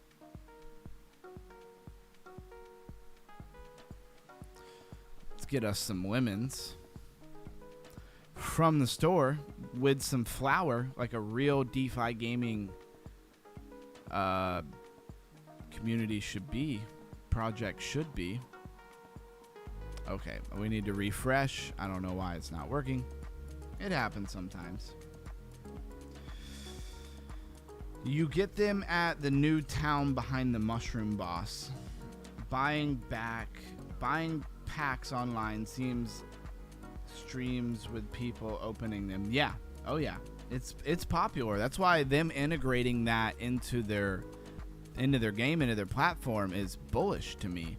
Not just because they're doing something and actually integrating something new on Luma, because we want to see Luma actually integrate new stuff. We don't want to see it get stagnant. We don't want to see it just sit and like have the same things and players play it. They get to the end of the game and then nothing really happens, and so they get bored and they go find a different game to play. We want to see them staying highly active and rolling new things out.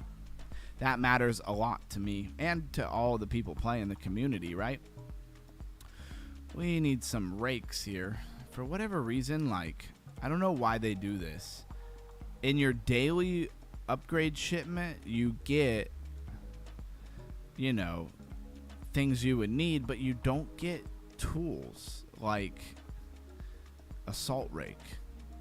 So do they ever show up? I don't really understand how that works. So I have to use gems? Very interesting. All right, let's plant some stuff. Let's do some cauliflower. It takes like 4 hours, so that sounds good to me. The little clouds throw me off, though. Cauliflower sounds like a good winter thing to grow. Oh, I ran out of cauliflower. Let's buy some more cauliflower. Actually, let's do beetroot, because I know I need those for something. I don't even remember what I need them for, but I need them for something. And we will put some new flowers in for our honey. And you create like new flowers. I don't really understand what the point of it is, but I just keep doing it anyways. I don't have enough salt. Let's see what we got to eat over here. All right, we got some baked goods. All this stuff gives you XP. Oh, that honey cake gives you a bunch of XP. I like that. All right, and you could eat all food at one time. That'd probably level me up. I need to do this expansion, but I need to be level 32. I want to get to that volcano island.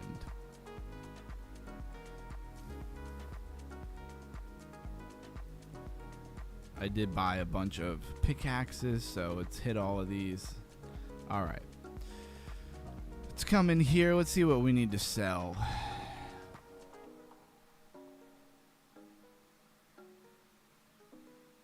Yeah. So I'm going to need to level these up quite a bit before I'm able to sell any of them. And then after this, we'll go over to Kindra.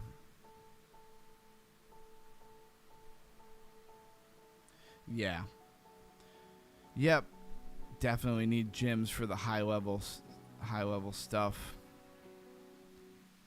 Oh yeah, that's right. I was in the middle of buying lemons and I had to refresh. It happens sometimes. Oof, cancel that.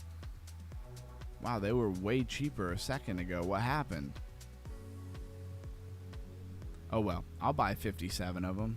No big deal.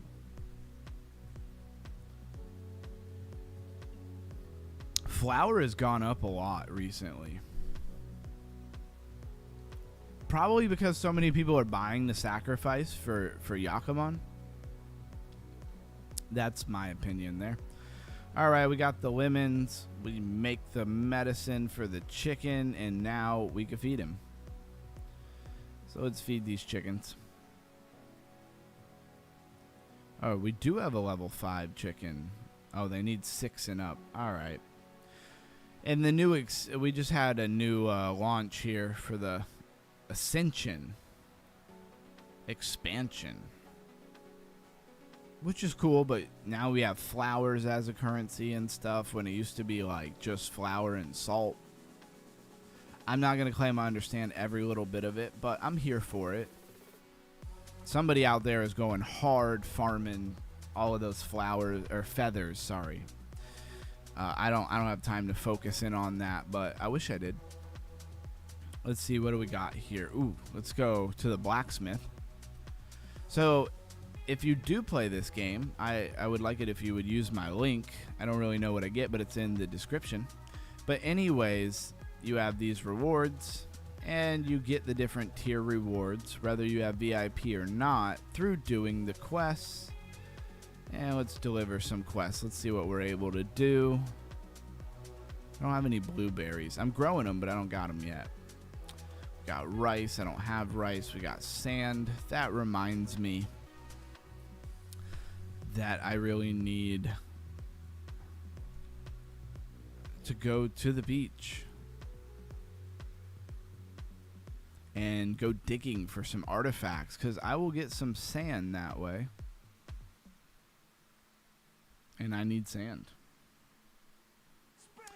All right. Just make pizzas, 31k XP each. Don't you need cheese to make pizza? I don't know if I have cheese making capabilities, but I definitely want to figure that out. As soon as I'm done doing some digging here, I will do that. We'll go see what I need to make a pizza. I have seen cheese before. There it is. We got the artifact relatively easy. Now I want to yeah, I need sand. Give me sand. Yes, keep giving me sand. Dang it. All right, we're done digging. Pizza sounds good right now. It does. Man, I went to a Vietnamese restaurant today. My favorite Vietnamese restaurant.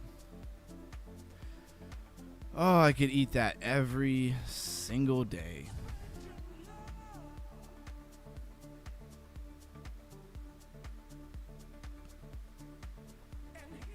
Some pho. If you know, you got you got your pho noodle, like ramen noodle, but like Vietnamese style. But then you also have like your vermicelli bowls. That's what I get. I like those. And I'm not in it for the noodles. I like everything they put on top. The bean sprouts, the pickled onions and pickled like cucumbers and stuff. So good. Could eat that all day. Some fish sauce. So where do I make pizzas? It's getting us off topic. Let me get us back. So, are they at the bakery? Deli makes cheese. Okay, I actually had some pizza today. 4 cheese pizza. Oh, y'all are making me hungry. The problem is when I get off stream, I'd be lucky if the cheap pizza places are open, right? Like, they'll be the only people open. So, a deli makes... There's a bakery, makes cheese, he says. There's a kitchen. Fire pit... A deli. Oh, I did build it. I just didn't do anything with it. But I need milk. Help. Where do I get milk from? What is this? It's a fish market. Fish flakes. I did make fish flakes one time. And used it where it just lets you could like one time catch whatever fish you picked. That was pretty cool. I don't have any rods. Oh, one thing we got to do. While I wait for somebody to tell me where the heck I get milk from, we're going to go to Reliable J's farm. Check him out. Man, he is cooking. He even has an R for Reliable J. Go ahead and help out his stuff. Clean up his trash. And we get 1 social point and like some other point. I don't know what you do with the other point there.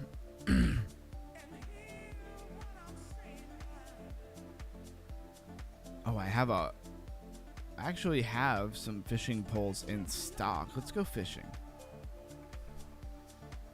Says that's so good.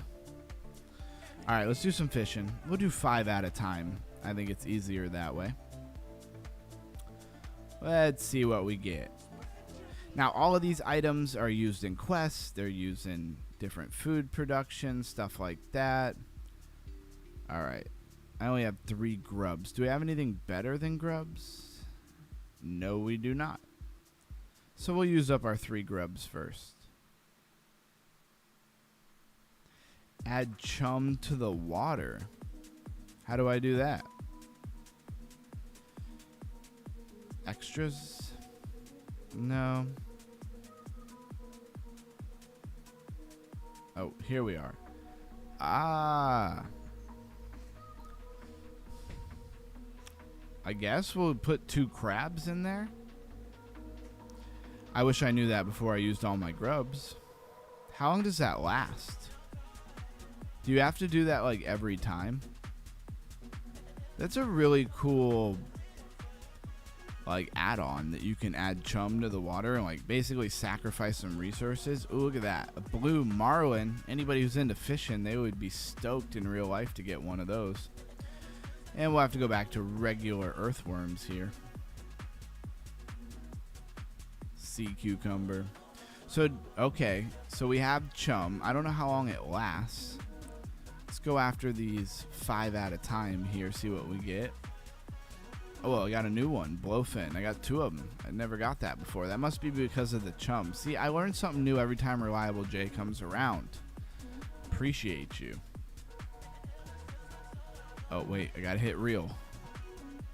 All right. A lot of sea cucumbers. I get those for quests a lot. Oh, I only have 1 fishing pole left. Takes a fishing pole every time. Can you imagine if you went fishing and it cost you a fishing pole for every fish that you caught? There's a sunflower like Wikipedia that shows you the combos to catch with what bait. You have to change the chum or it'll stay on. Okay, so the chum is just like always on? Interesting. Well, that's good to know. I mean, it makes sense. Different chum attracts different people. Reliable J, offhand, any chance you could just tell me where to make milk? Because I don't know where to make milk at. Let's see.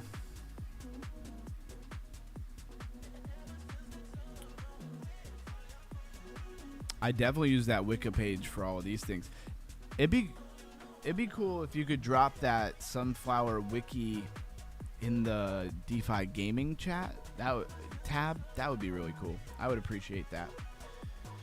You have to change chum to say, okay, make bait with salted fish and pickled jars of veggies. Okay, well, I'm not pickling anything currently. I should probably be doing that. So the deli, you can make cheese. I'm not sure where you actually make a pizza at. I don't know where to get milk, so I guess I'm going to have to buy milk. I assume there's cows. Do we get cows? Wow, it is expensive.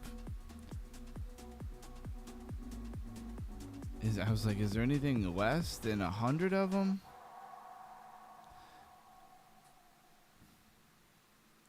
So I get like 20 for 2 flour. Let's do that for right now, but I still need to figure out how to make it.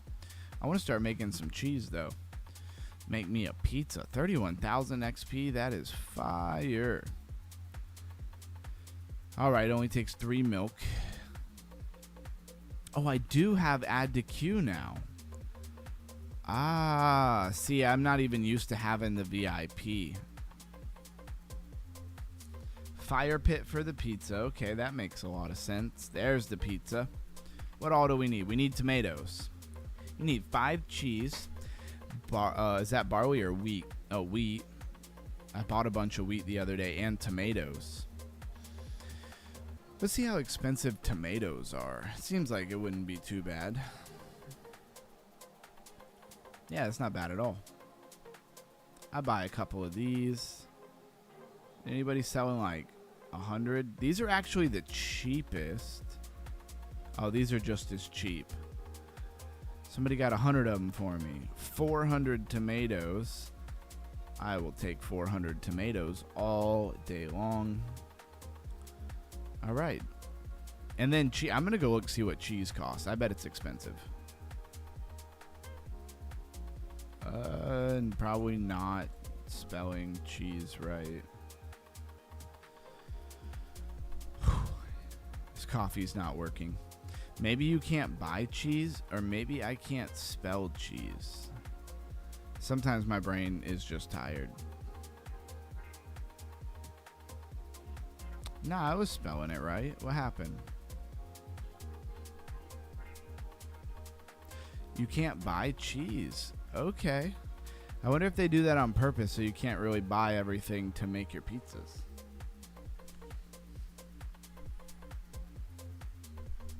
Can't buy cheese. Okay, so I just gotta wait. Let's see how long it takes to make one. Oh, 20 minutes. That's not bad at all. I could rock that, but I still have no idea where to get milk. You make bait with salted fish and pickle. Okay.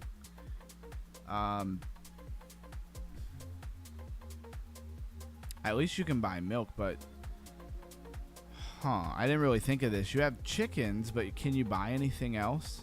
I guess it's a chicken coop, so they're not going to let you buy anything else.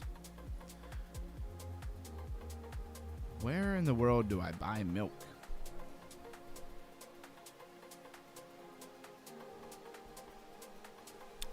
All right. I admit, when it comes to sunflower lamb, I'm a complete noob. What are these? Some onions or turnips? Turnip. Okay, they're 0.017. Let's go onion. Oh, they're slightly cheaper. Not by much. Let's buy some of this. All right, cool. Now we can go get some more grubs rolling. No, I don't want to add eggs. I need the eggs for too many things. You need a barn for cows and sheep. Another building that I don't have. Let's go figure that out. Go to buildings. Is this the barn? Ah, that is the barn. I need gold, though. I need 8 gold to do that. I bet gold's not cheap. Yeah, it's not. And I need 8 gold. Price doesn't really change much. Let's see. Oh, what was that one? That was like... Somebody's got 10. I'll take it.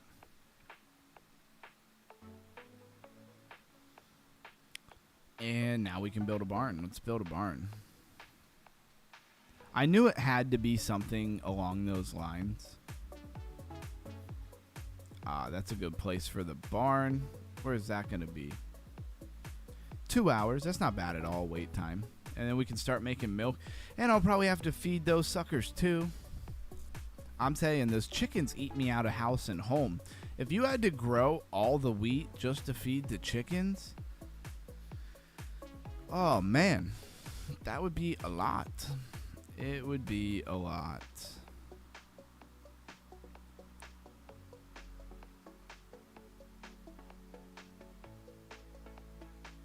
Strega heart, yep. All right, well, I think we've reached a stopping point here for that. Let's go play some Kindra. Where are we at? Kindra, level up together. Connect a wallet. The cows eat even more, bro. Cheaper to buy milk. Okay. I'd like to have the barn and stuff, but you're right. It's probably cheaper to buy milk.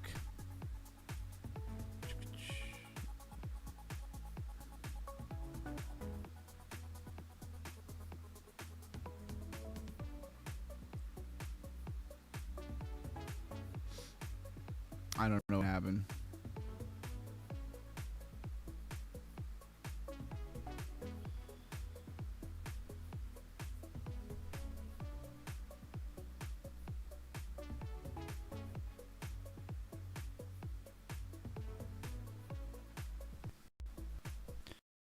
At some of these positions over on pump.fun.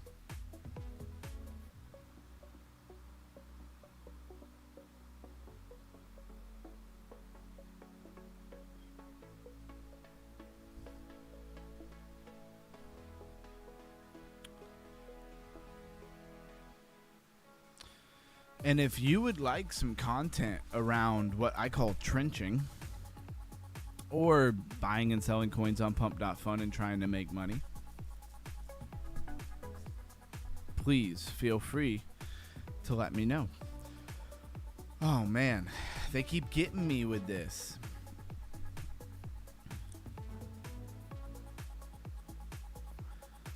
Man, a part of me says I'm underground crypto. I should definitely have a founder's key. I need 100,000 gold. Or 40 gold. Can we stack? Do you think we could stack 100,000 gold that quickly? I don't. There's 39 keys left out of 50. I'm really surprised there's that many left. I don't know why my beard is driving me nuts here. All right. I'm going to pass on that for right this moment. But I do feel the FOMO of missing out. It's only $40. I should buy one. I play the game enough. We are on Kindra. It is Kindra time. Melissa, if you could post us in the Discord. I don't know. Somebody told me that there was a place for me to post. If somebody could remind me where that is. Hey. Okay. And you see, like, look. You see how Reliable J has the little live next to him? How did you do that? Like in settings or something?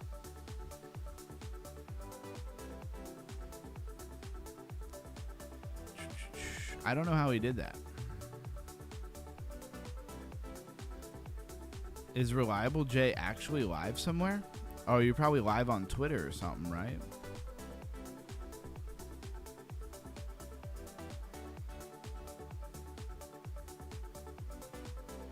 I'm trying to link. Click your name in the top left, add your link.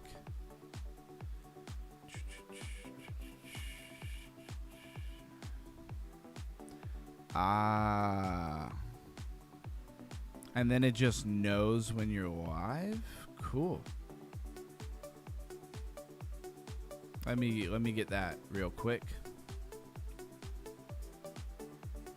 Oh, live in here.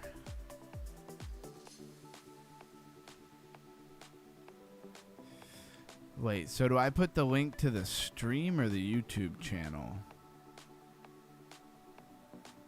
YouTube handle or link. Okay, so the channel link, huh? All right. I think that is an awesome integration. Shout out to the dev for doing that. That is pretty awesome. Now we can put that in.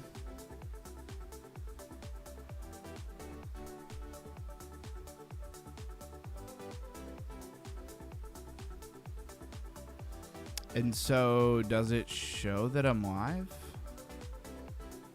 We got it saved. How do we make it show that we're live?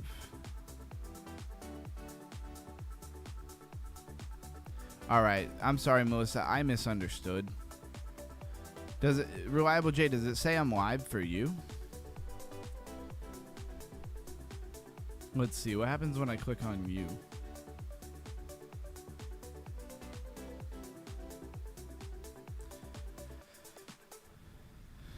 You don't have a YouTube link, but it says you're live. I don't know what that means. Live in here, when you click, when you're live, click I am live, YouTube stream, hit I am live. What? When you're live, oh, I am live right now. Boy, that makes sense. You are marked as live. Okay, so you can just click that. Well, that's dope. He really put a little bit of incentive for the streamers out here. I don't know how many people are streaming Kindra, but I love it. live in here. Okay, I got you.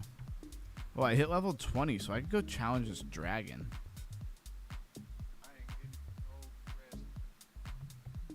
Let's see, do I got enough fish? Yeah, I got enough fish. And I'm gonna run some trade route real quick. Anybody need an escort? Whoa, that might be confused. Yeah, Melissa, it sounds like you have a lot of issues with this from issues are. It says we are disconnecting, reconnecting to OBS. I don't know what that's about, but it seems like it's all right.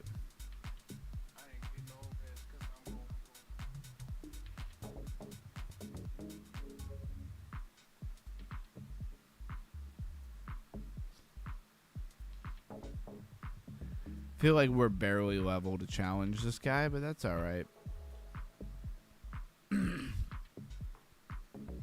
We'll take him down even if I have to eat all of my food to do it. I don't know. I think it's that tablet giving you issues here. All right, looks like we're going to win this. Let's see how much XP we get. 42,000. We got 337 gold. I didn't even look to see how many players are online. So the Marrow Fiend. We killed a couple Marrow Fiends. I don't even know where they are. Let's go see if we can figure out that Kindra Cup someone was telling me about.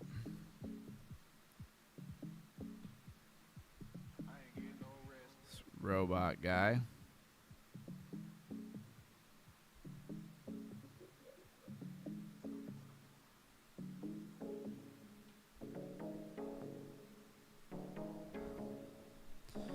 This is the monument that I guess we're forever building. I like how it's just a random square. So, can you only do it when the Kindra Cup, like, pops up? You can't do it, like, all the time?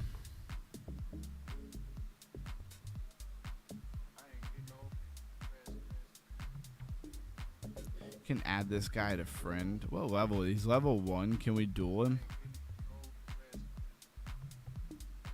I don't think he's going to answer my request to duel.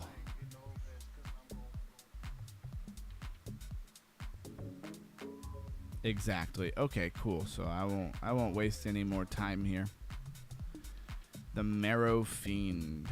I don't know where they are.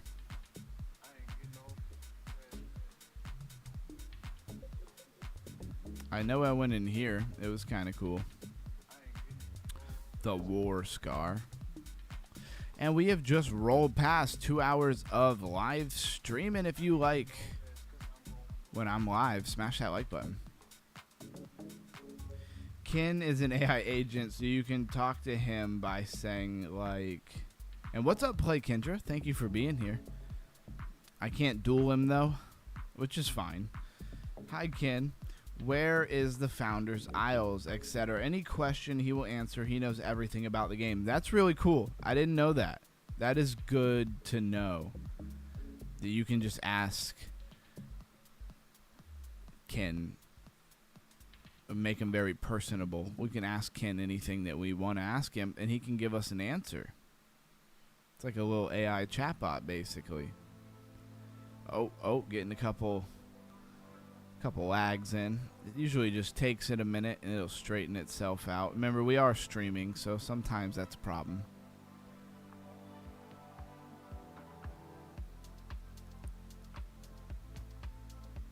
So funny. Ken says the hood takes everything you carry.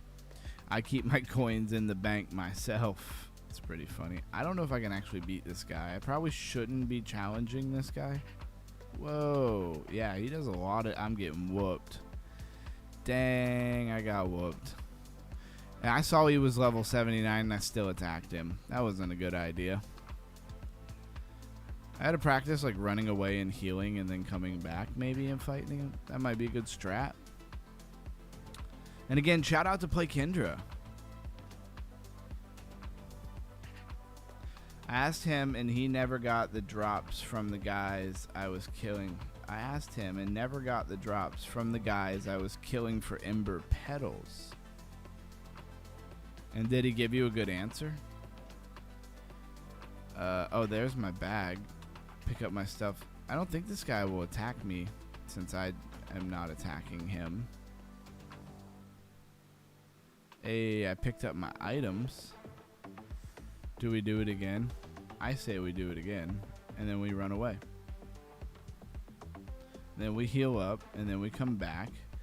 And we attack him again. And then we run away. And we heal up. And then we come back. This is a good strat. This is working. I did it. Wow, it knocked me off my mount or something. I hope I got a lot of XP for that.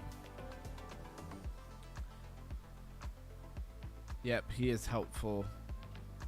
Killed 40 warlocks. Hey, there we go.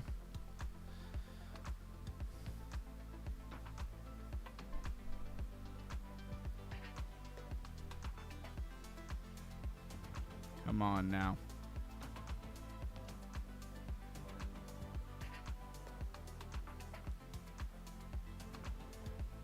I think I'm a little bit underleveled for this area.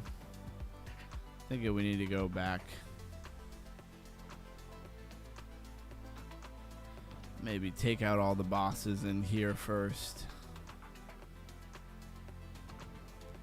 I'll take out this boss. He's easy, and I'll take out the other boss, and then I'll show you guys the new area. Although I'm sure everybody here who plays Kindra has already seen the new area. But I love to see integration. I love to see new things coming out.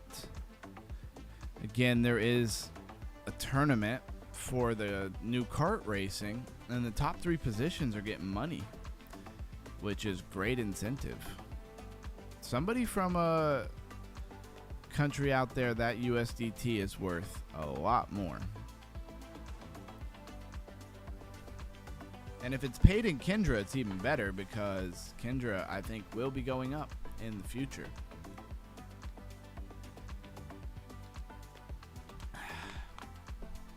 I never actually look at the stream. I have it up on my TV over here. All right. It does seem like it rolls pretty smooth most of the time. Want to make sure it didn't look smooth on my end and then like be really all laggy on stream. That wouldn't be good. This new area is nice. I think they'll be integrating more stuff.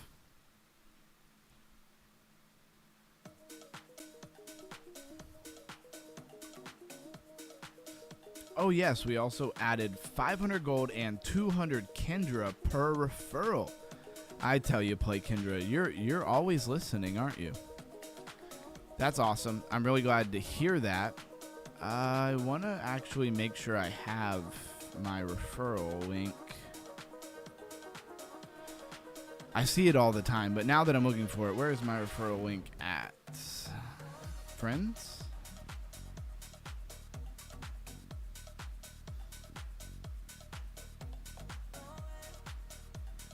Guild level. Oh, maybe settings? Where is my referral link? I know I see it when like I first log on. I saw it the other day. You can get it at the banker. Okay, cool. We'll do that. I'm not far from the banker. So at the banker or the bank? I think it's the same thing. Here it is. I've got one person who joined.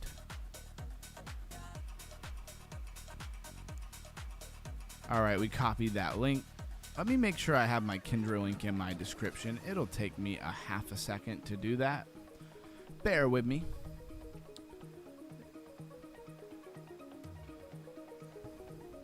YouTube Studio. Find the live stream. Shout out to whoever subscribed, the subscriber I picked up. Thank you very much.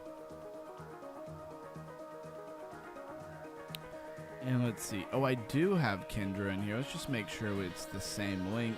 It is the exact same link. All right, so the link is in the description. Just wanted to make sure we had that in there. I thought I did. I mean, I must if somebody used it, right? I'll even drop it in the chat real fast for you, since I've already got it copied. And thank you, Play Kindra, for always helping me find what I need in real time. All right, cool. We dropped that link. If anybody wants to play Kindra, use that link. Shameless shill, I know. I'm gonna get 200 Kindra and 500 gold.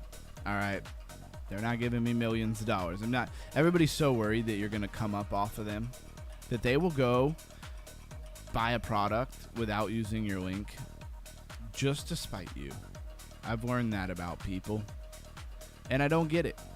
They pay the same amount of money, they go to the same website, and often when you use somebody's link, like, you get a bonus for using it, right? Because there's incentive, and they still won't use it. I don't know. It's a weird breed of people out there who think like that. They're like, somebody's not going to get something from something I do.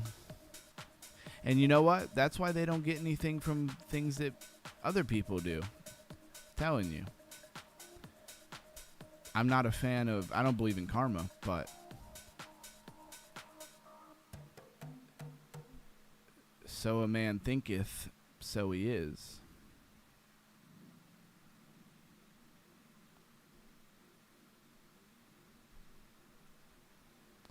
Let's see, I'm only allowed to forage 12. Oh, my satchel's full. All right, let's go to craft. Let's see what we can make. Oh, we got tendies. Let's make some tendies. I'm at 6 out of 12 for the day. Definitely need to go sell some things. What's going on in the chat? All right, we're caught up on the chat. Make sure we're in sell and not browse so I don't lose all my money again like I've done before. All right, we'll sell this sap because that's easy to come by. A lot of this stuff. Some ore, bone shard, cinder, sunken relics. Help me with the trade route. Absolutely. Where do you want me to meet you? In the frozen area? If anybody's grinding on here, you know, let us know so we can help you out. We can help you run routes. Me, or I'm sure somebody else would be willing to help you. I can't obligate them, but I think that they would. Ancient logs. All right, I'll take those. Don't want to sell my fish. Starfall ingot is worth a lot. Tells me I probably shouldn't sell it. A pod core? Grave ash, I'll sell those. Wyvern scales, I'll sell those. Planks, I'll sell those. Mithril nuggets, I've got a few of those. We'll sell those. And then you can go to skills and go down, and you can see where you're at. I'm almost maxed out on vendor gold for the day. I'll wait till I kill another thing or two. Melissa, where you at? Are you over here? I don't see you.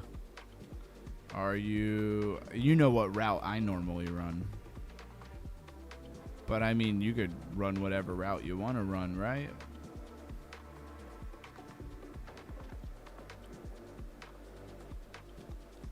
Where you at, Melissa? Maybe you're already in the sunken isle?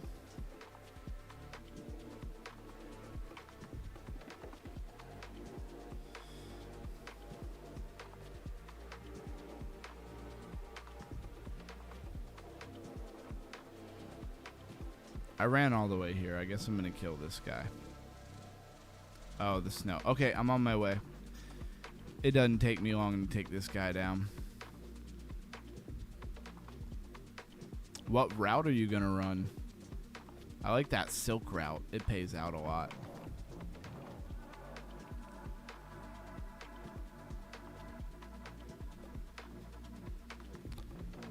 And while I'm running, sell off a few more items here. Some more wyvern scales, sunken relics. And we're maxed out. That's what I like to see. Oh, is that Melis? No, that's not.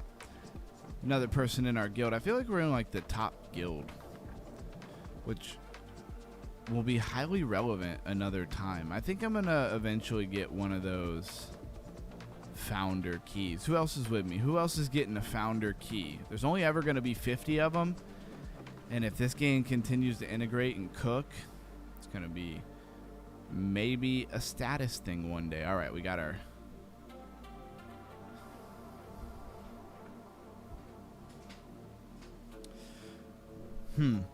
So the one thing that I don't understand, Play Kindra, if you're listening, is the whole YouTube live thing. That's really cool, but it seems like a lot of people can put that they're live in their, well, they're not actually live.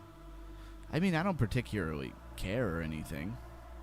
I'm not offended, but it is kind of confusing, like, because you put links like YouTube link and things like that, so it's like you're live on the game. What does that even mean? It means like you're playing the game. I mean, is not everybody playing the game live on the game? Seems like there should maybe be like an integration where it shows up that you're live playing the game, or like you give the YouTube channel and then it shows you being live. Basically what I'm saying is when you go live on YouTube and your character is active, then it shows up as live. Would maybe make more sense. I don't know, because then you could do that and you're not necessarily live streaming Kindra. I could just be live doing my regular show, but then I guess my character might not be logged in unless I forget him logged in the background. I think you get the point of what I'm saying here. And I'm just along for the ride, so you do whatever you want to do. We'll check. The game trusts you are live when you click I am live right now. Got you. I just feel like if anybody can click that, then everybody's going to click that they're live. And I mean, that's cool if it's some kind of like status thing or something. And they might not like actually be live at all. And then if everybody can click it and everybody says live, then what is the point of it? It's just my thought. I don't know. I don't want to come across like I'm constantly trying to tell you what you should do with your game, because I am not in any way, shape, or form thinking in that capacity at all. If anything, I'm just really appreciative that you're a dev that listens. You have to be level 10 to do it, though, so it's kind of deters bot accounts, etc. Well, okay. Well, that's a good safeguard for sure.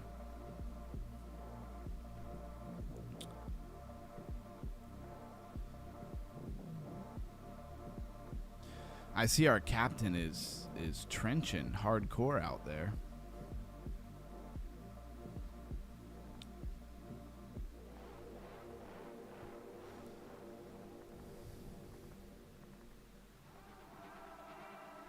Oh, Play Kindra. I did have something I wanted to say. So one thing that I'm a little bit confused about is the whole like races and the classes and stuff like that. Is it possible to get like a little informational tab or something that like maybe clearly explains all the different races? And like, for example, Goblin is a race, but so is Warrior. Doesn't matter. Like if I'm a warrior and I decide I want to use a staff or like a bow, does that matter? Where in my mind a warrior usually uses like a shield and a sword. Like for example, I'm a goblin. I'm pretty sure that was randomly assigned to me, or maybe I just picked it when I started. I don't know, and I didn't realize that I had picked it. But either way, I don't really know. Like I see that I can change them for like 400 gold or whatever. I can actually change them, but I don't know if I want to change it because I don't really know what they do. So yeah, I think for a lot of new players that would be really good. Yes, race matters. We will add more tooltips, UI, and explain it better. Okay, awesome. Hey, I will be the first one to, well, maybe not the literal first one, but I'll definitely go read that when you put it up, because I need to learn that as well. Are you maxed out yet, Melissa? You need to run another one? Should I be hanging up the hunter signal? Blues guy says this game looks pretty good. Your turn. Awesome. All right, I'm in there. Let's hang up the trader signal. And, oh, you're fighting that boss. I will wait up. I mean, I could make myself useful, I guess. All right, let's run a route. All right, I'm picking a hard route. I hope you're going to be there for me. Otherwise, I am going down. All right, let's go ahead and get the speed on because I know they're coming. Now, when you kill them, too, you hit one of them. I still got 3 of them attacking me. So it's almost like you got to hit one, get up there, hit another one, and then maybe take those 2 out before. Ooh, what happened? All right. For a minute there, it seemed like I wasn't able to heal. There was something else really good that I wanted to say, too. But that was the big one. Just the races and the way that they play with, like, what kind of weapons you choose and stuff. Because I don't really know what I want to be.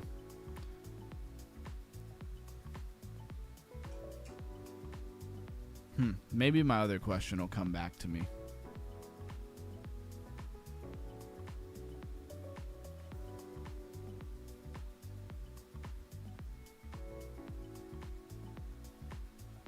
I keep thinking, let me put on my mount. And I don't have a mount. Huh. Is there like some kind of effect when they hit you that doesn't allow you to use your food or something? Or I think it's when I click food, it's the delay. Okay, in between it. All right, that makes sense.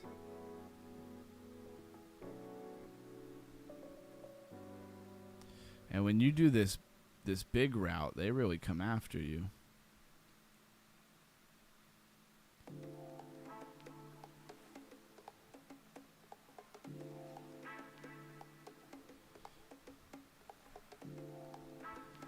I think, what, you have one more set of them, right? No, I think we did it. All right, let's see. We got almost our daily limit in that one. I'm gonna run one more if you don't mind, but I'm gonna run an easy one because I only have like 200 gold in my trade route left, so there's no point in me running like a super hard one, right? I'll run an easy one here. So I don't even know if I need you to cover me, but hey, you're free to do so. Says UG, let's chat after the stream if you're free, my bro. Yeah, sure, absolutely.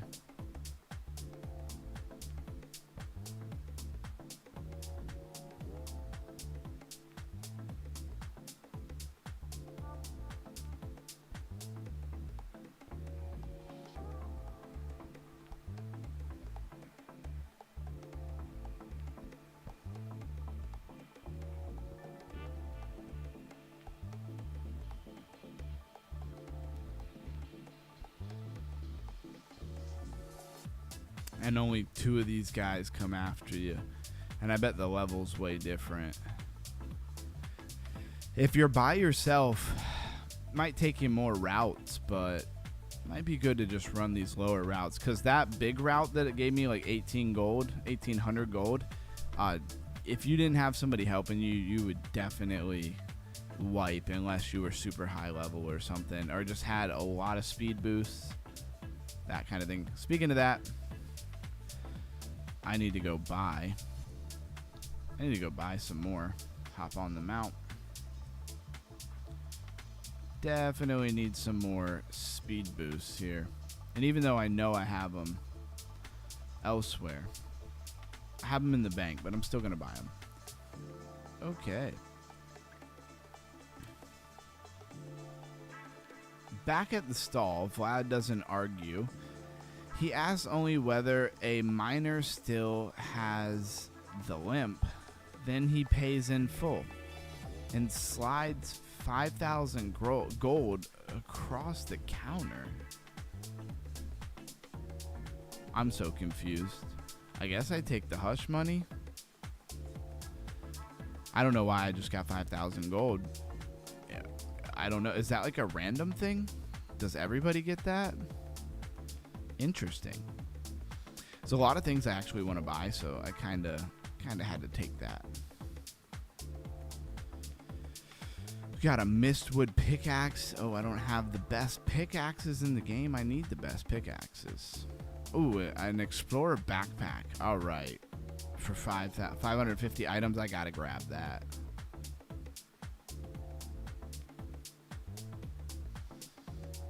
All right, in our furniture, we got our storage.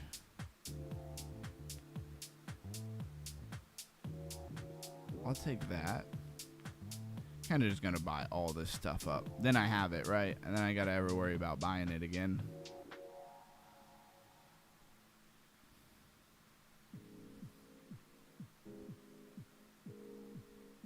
Melissa says I didn't take the money. Hey, I hesitated. I was like, what is going to happen? I'm going to be like... But then I was like, I can buy all this stuff with it, so I took the money. I don't even know what he was talking about. Something about a miner or something like that. Down in the mines, going limp. I don't know what he's talking about, but I took the money. I'll phone you. Okay. Feel free to give me a call.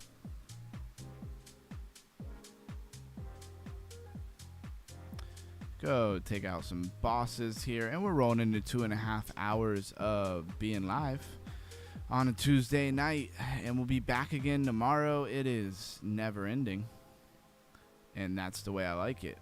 Always lots of work to do. I need to get some more fish.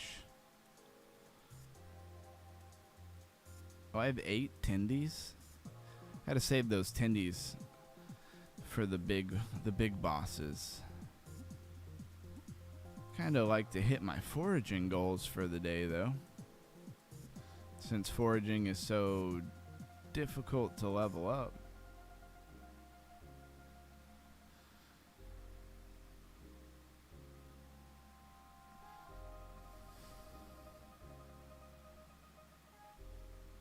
See, our trenching captain is very active over there.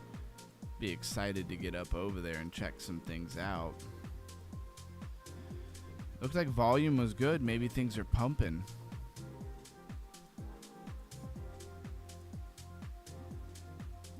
Oh man, you should have seen the stream I was watching on Pump Fun the other night. It was so wild. It was hilarious. It really was hilarious.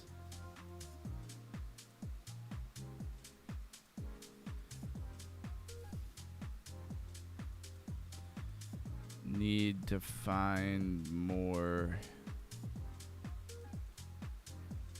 foraging spots. Did I hit them all?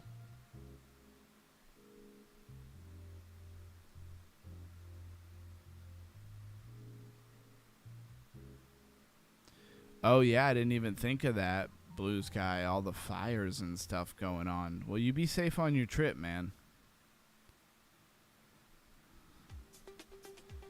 And feel free to give me a call when I get off. Just give me like 15-20 minutes before you do. With that, it is 11 p.m. And as I always say, I could hang out forever, but I do have to go. Shout out to all the undergrounders, and shout out to all the Kindras. The Kindrians, the Kinders. There is a mint going on too. I gotta go get in on that before the night's over. I will do that.